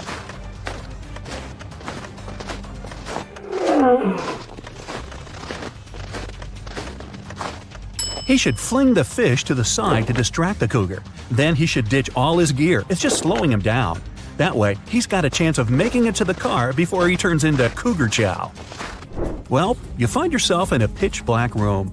The room is huge and there are many hallways and corridors leading to unknown places. You need to find your way out before the room starts heating up like an oven. You only have 2 minutes. You can feel some pipes on the wall but nothing else. How can you save yourself?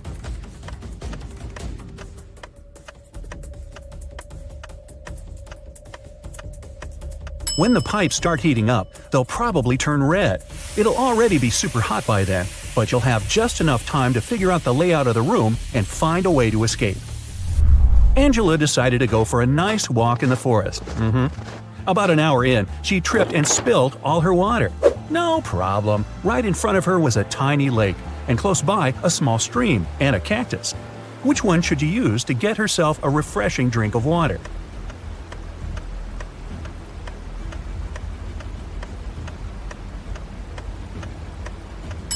She should head for the stream. That lake isn't moving. That means it probably has bacteria living in it. And a single cactus won't have enough water to quench your thirst. Even though the stream is pretty small, moving water is almost always the safest option. What are those things? Oh, paw prints. Those are bear tracks heading to the forest, a wolf print coming out of the forest, and some elk prints heading toward a lake. Well, what's the best place to go if you're not into the whole being eaten thing? Think fast.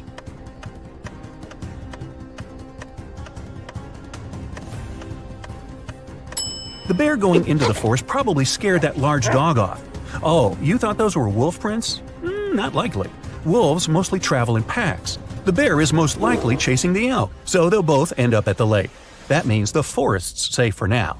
You're stuck in a well in a small village, and the water's already up to your knees.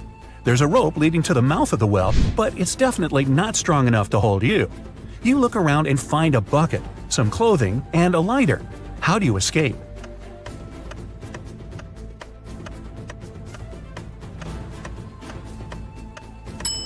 Shove the clothes in the bucket, tie the bucket to the rope, and light the clothes on fire. Then quickly hoist the bucket up. Chances are, in such a small village, someone will see the smoke and run over to help you. Kate finished her morning hike and decided it was time to go home. She saw a vintage Jeep parked by the hiking path. While she was admiring it, a huge grizzly appeared in front of her. The bear didn't seem that interested in her, for now, but that could change any second. There was a large screwdriver on the floor by the Jeep. What can she do to make sure the bear won't be interested in her?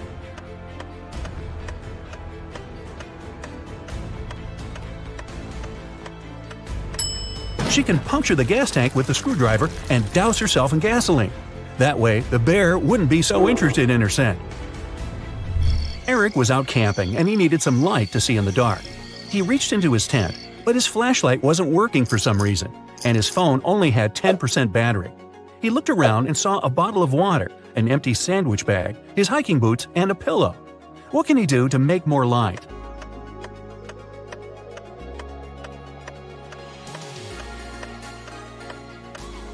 He can take his phone and put it right next to the water bottle. The water inside the bottle will diffuse the light, making it much brighter. Adrian and Jack went rock climbing all day, then realized it was time to head home. After a long walk through the woods trying to get to their car, they realized they were totally lost. They'd never been in these woods before. They didn't have a clue what to do. What's worse, Jack collapsed from exhaustion and couldn't take another step. Adrian tried to lift him up, but Jack was too heavy. Night was approaching. He tried to call for help, but neither phone had any signal. His only choice was to venture out and seek help. He checked both gear bags and found a small pick hammer, some ropes, some sturdy locks, and a harness. What should he do?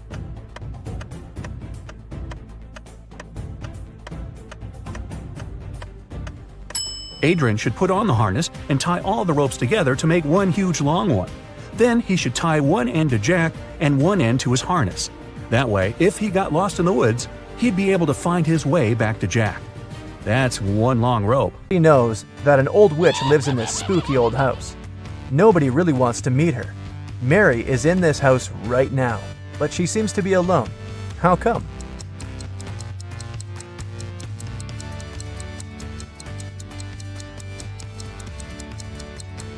Who said witches can't have the name Mary? Back in the day, she was young and beautiful too. Jack has a small shop that sells socks. One day, he decided to attract more people and launched an advertisement. Socks for free. Many people came there, but all the customers had to pay, even though the socks were free. Why?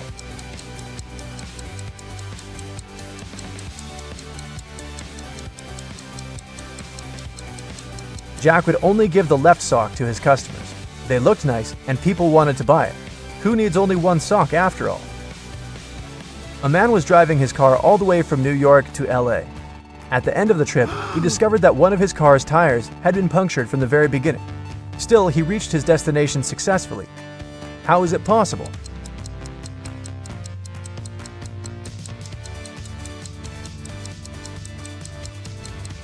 The punctured tire was a spare one. You're trapped in a room that's slowly getting filled with water coming from a faucet in the wall. There's no windows in the room and the door is sealed shut. You have a mop and a big bucket. So how are you going to get yourself out of this one?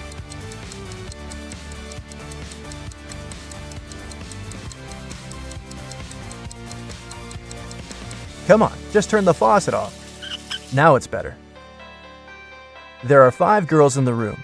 Nicole is talking on the phone, Kimberly is reading, Jessica is playing hide and seek, and Melody is tidying up. What's Sarah doing?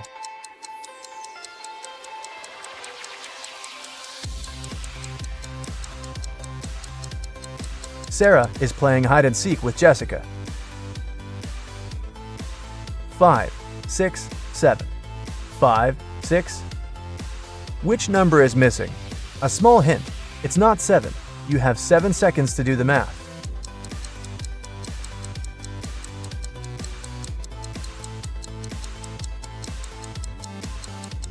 Number 8 is missing. The subsequent number of 567 is 568. Sally works as a barista. This morning, she dropped a cup full of coffee. Luckily, her white shirt wasn't stained, but it took a while to clean up the mess. How come?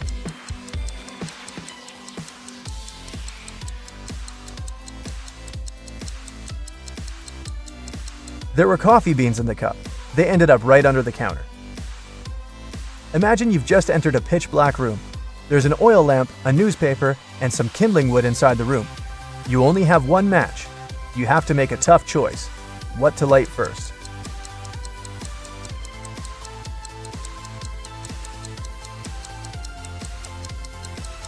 The oil lamp is definitely a good choice, but it's still incorrect.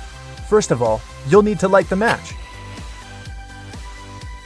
After the bank had been robbed, the police found the money in the park among cacti. After the police officers arrested all the suspects, they almost immediately figured out who the bank robber was. Can you do the same?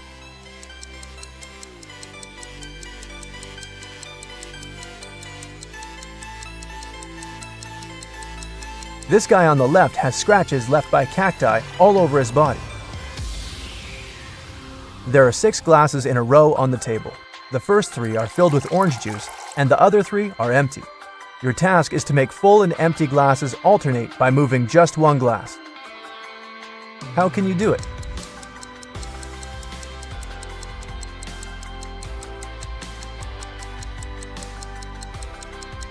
Take the second glass and pour the juice in the 5th glass. Dennis was at home watching TV. All of a sudden, his wife's super expensive vase fell and broke in their bedroom. He ran into the room in time to see a stranger jump out the window and run away. Dennis tried to chase him, but his glasses fogged up because of the cold. That's why he couldn't identify who it was. When the police arrived, they listened to his story and immediately knew he was lying. The man made the story up to not tell his wife he'd broken the vase. How did they know this?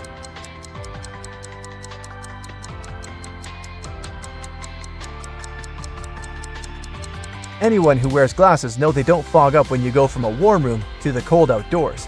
It's the other way around. Adam Nixon, who didn't really like modern art, rushed into the city gallery and caused millions of dollars worth of damage to several paintings. Yet the manager of the gallery thanked Mr. Nixon for his actions. How come?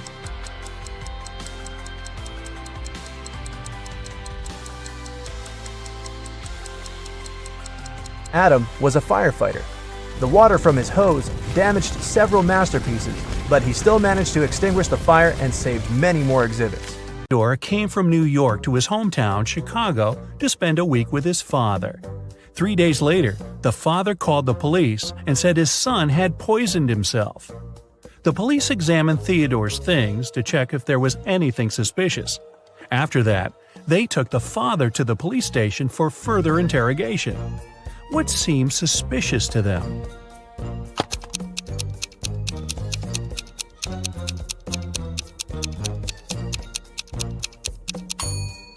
The officers found a return ticket from Chicago to New York. Theodore wouldn't have bought this ticket if he hadn't been planning to return to New York. Esme was having her usual walk in the forest. And you know what? She got lost again. After wandering around for a couple of hours, she finally found the witch's house. Esme asked the witch to show her the way back home. The witch wanted to make Esme her maid, but she had a problem. She was planning a vacation and wanted to go fishing. Her fishing rod was 13 feet long, and one was only allowed to take things no longer than 12 feet on the train. The witch promised Esme that if the girl found a solution, she'd let her go. What can Esme recommend?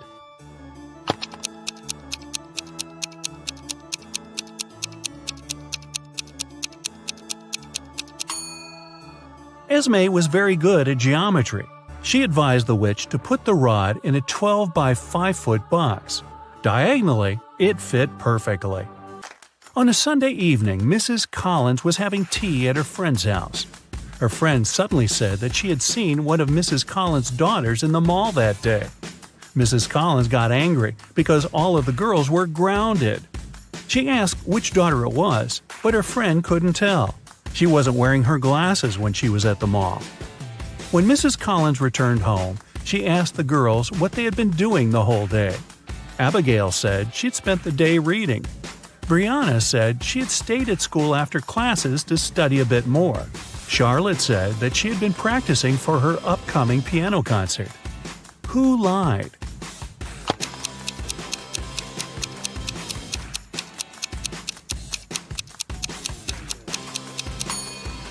Brianna. It's Sunday. There's no school. A young girl, Tenley, was brought to the hospital after being poisoned. But the examination showed that Tenley hadn't eaten or drunk anything that day. Her sister, Kennedy, said she didn't know anything about the accident. Tenley's friend, Ruby, said, "We were at school when Tenley felt bad." Tenley's boyfriend, Archie, said, "I haven't even talked to her today." How was Tenley poisoned, and who did it?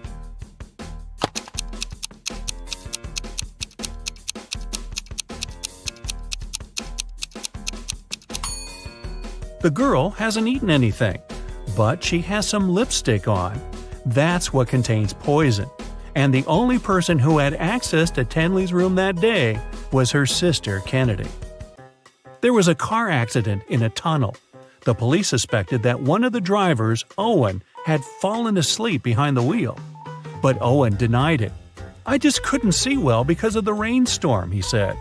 The police didn't believe him and immediately arrested the man. Why?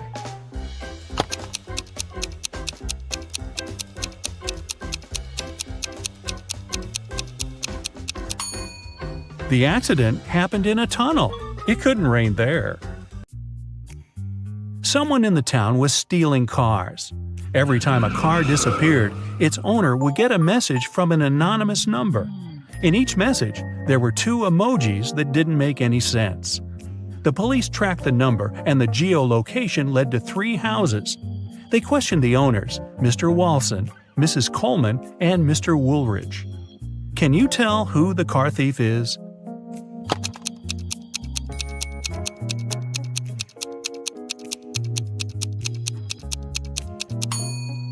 The emojis seem to make sense after all. They're a wall and a father with a son. Combine them and you'll get Walson. So Mr. Walson must be the one stealing cars. Now let's play the game Who's Less Smart? It's early morning. Tom and Joseph are driving their teenage children to school. Who is not smart?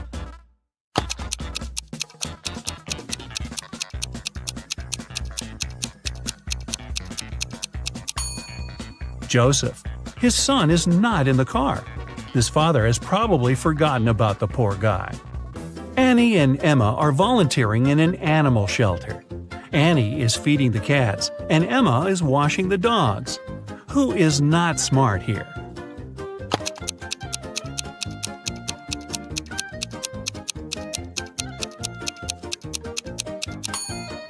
Annie. She's giving dog food to the cats.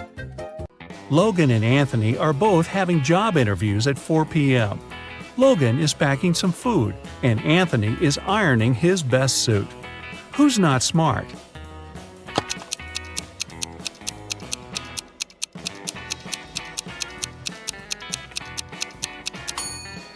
Anthony. Look at the clock. The interview is going to start in 5 minutes, and he's still at home. Logan is at home too, but there's still another hour till his interview begins. Noelle and Gabriella are cleaning the house. Noelle is listening to music while vacuum cleaning the living room, and Gabrielle is washing the windows. Who is not being smart?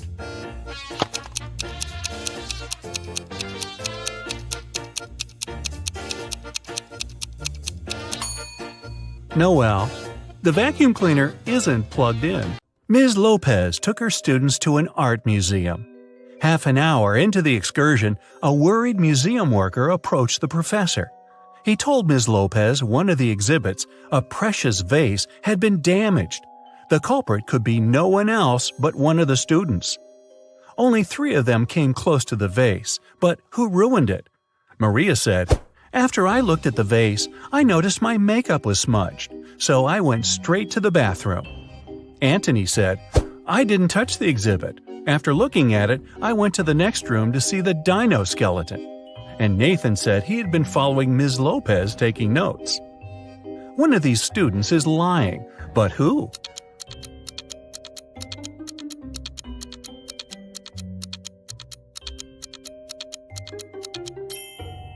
Anthony. There are no dinosaur bones in the art museum. Someone broke into Samantha's house through the window and stole some valuable things. When the police came, she told them she suspected her younger brother Sam. The police officers went to question the guy, but he denied everything. "I was playing basketball several days ago and broke my arm. It's in a cast now. I wouldn't be able to get into the house." The police officers left, but the next day, one of them saw Sam in a cafe. The guy was still wearing the cast, but the officer immediately arrested him. Why?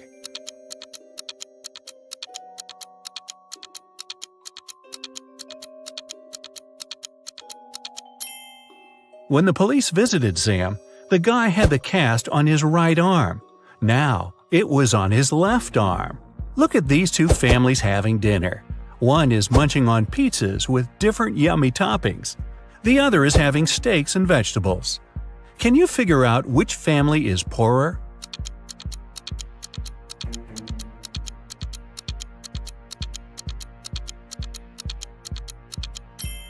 No matter how tasty the pizzas are, they're still cheaper than large pieces of meat. This means the family eating steaks must have more money than the second one. Keith had a tragic accident when he was a teenager. Unfortunately, it left the guy blind. He was dreaming of being able to see again for years.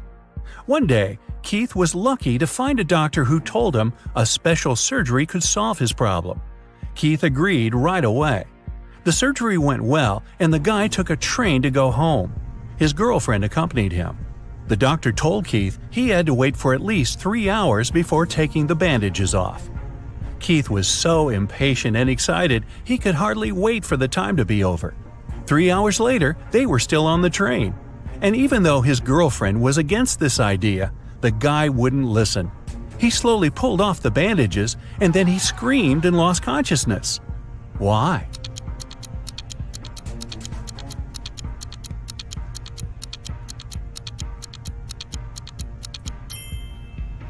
When Keith opened his eyes, the train was going through a dark tunnel. The poor guy thought he was still blind and fainted. To pass an exam, Dennis has to solve a riddle. 2 plus 2 is the same as 2 times 2. Find a set of 3 whole numbers whose sum will be the same as their total when multiplied. Dennis gave the right answer almost immediately.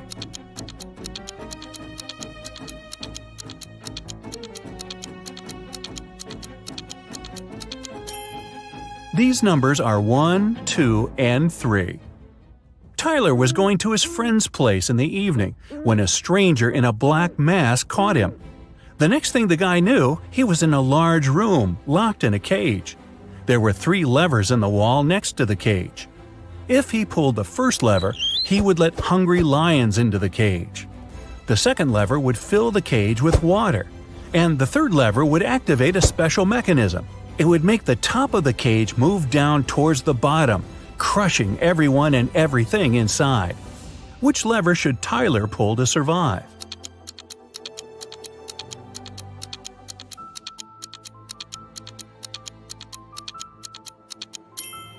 His only choice is the second lever. All the water will flow out through the bars of the cage. Joan came home one evening and discovered that someone had burgled her house. When the police arrived, first of all, they went to question the neighbors. Victoria said, "I was visiting my friend. She lives 2 blocks away. I came home a couple of minutes ago." Peter explained to the officers that he was ill. He only made a short trip to the pharmacy and stayed in bed after that. Nathan said, "My wife and I were preparing for a barbecue party. Our friends were supposed to come to us, but as you see, it's pouring with rain and we had to cancel our plans." The police officers realized that for some reason, one of the neighbors was lying. Who was it?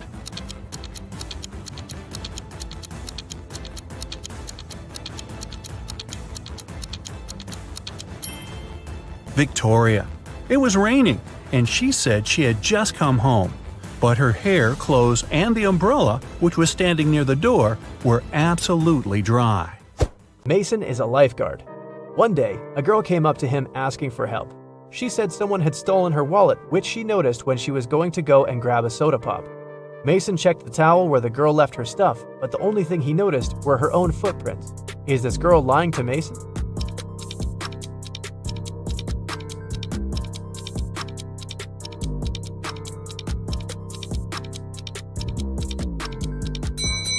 The girl was telling the truth.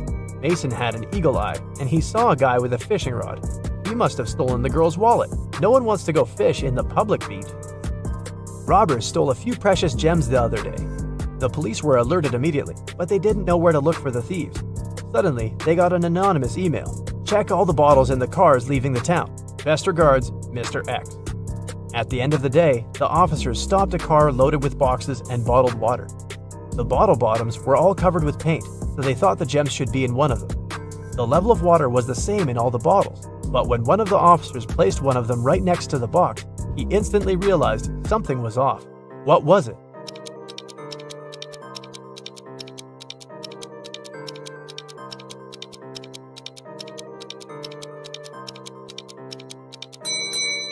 The bottle standing next to the box is much lower than those still inside. The police then found there was a double bottom and the gems were hidden right underneath it. 2 friends, Martin and Clyde, had a bet. Martin said he would throw a ball and it would come back to him. He also said there would be no obstacle or wall the ball could ricochet from. Clyde said it was impossible, and he lost. How's that?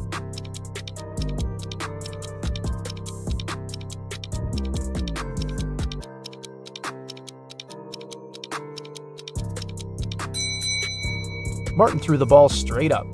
It obviously came back to him. No magic, just physics. Emily grabbed a really nice muffin at the cafeteria and put it on the office desk. She wanted to save it for later, but when she came back from the meeting, she saw someone had eaten her muffin. There were only 3 people who could do that, and only one person is telling the truth. Grace said it was Alicia. Alicia said she didn't eat anything. Tina says she didn't eat anything either. Who ate the muffin?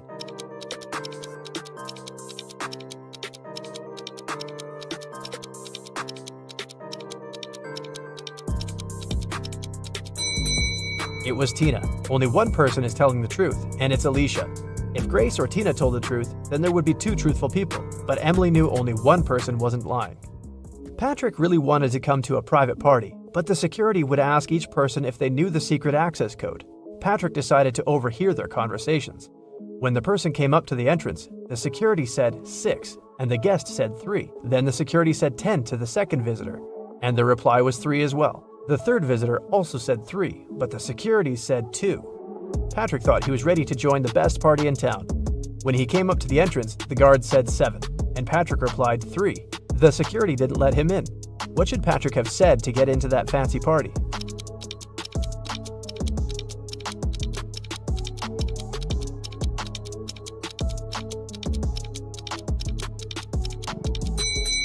He should have said 5. The guest needed to count letters. 6, 10, and 2 have 3 letters. That's why the answer was 3. In the word 7, there are 5 letters.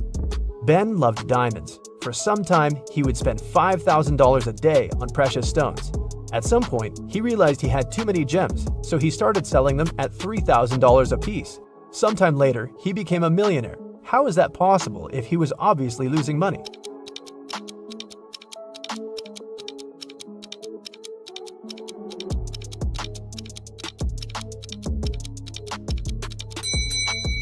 Before his gem rush, Ben used to be a billionaire. Since he started losing money, he became only a millionaire.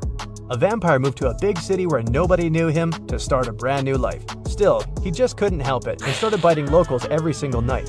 People got scared and invited a private investigator to solve the problem. A couple of days later, Detective Reitman had 3 suspects. He decided to visit each of them to find out who the vampire was. After visiting all the houses, he was sure he found the vampire. Who was it?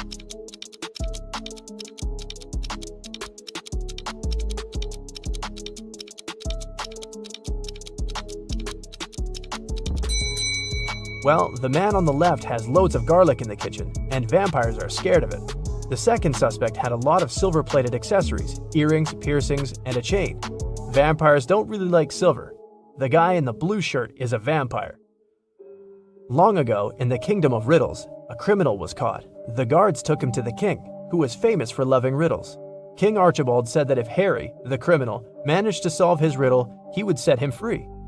Harry agreed, and Archibald drew a 2-foot line on the ground with his foot. The king asked Harry to make this line 2 times shorter without touching it. In the end, Harry was free. What did he do?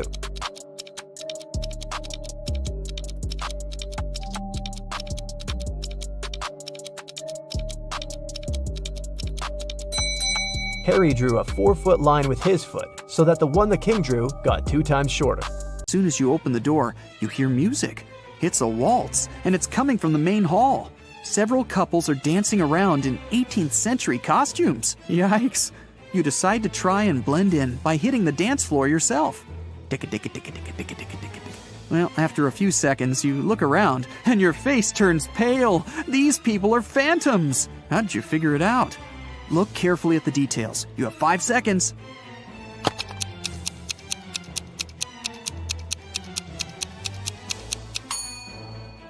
Look down. None of the dancers are touching the floor. They're just floating along. You run out of the hall, climb the wide stairs, and run into a random room.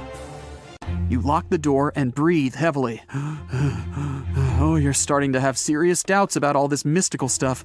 Maybe it does exist. But how is that even possible? A ray of sunlight suddenly shines on a luxurious bed with beautiful linen. Then it hits you. You're tired. Oh, you'll just lie down on the edge of the bed, and a 10-minute nap will really help get your head on straight. As soon as you close your eyes, though, you hear a rustling in the sheets right next to you. Then you feel a cold hand on your neck.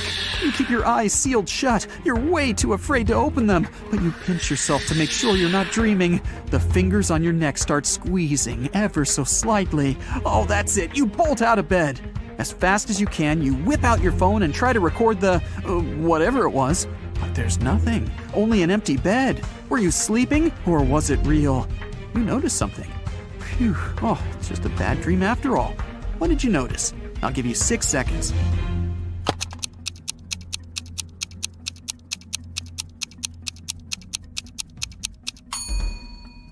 The sun was shining when you lay down. Now, it's the full moon that's shining. You were out cold for a while. You leave the bedroom and walk down a long hallway lit by torches and candles. The silence is broken only by the churning of your stomach. Guess you're hungry.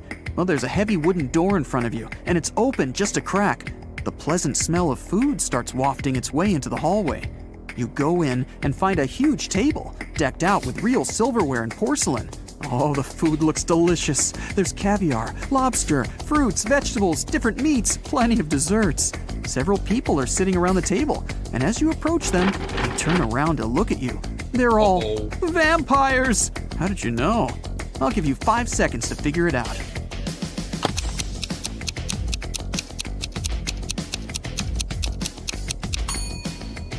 The food on the table is untouched. The vampires have been waiting for their most important dish. You! You run. You make it back out into the hallway, then dart down a dark corridor. The vampires are chasing you. They're screaming! You find 3 doors at the end of the corridor. The first one has a fire symbol on it. The second has a snake symbol. And the third just says, exit. You try to open it, but it's locked. The vampires are closing in. What are you gonna do? You have 4 seconds before you become vampire food.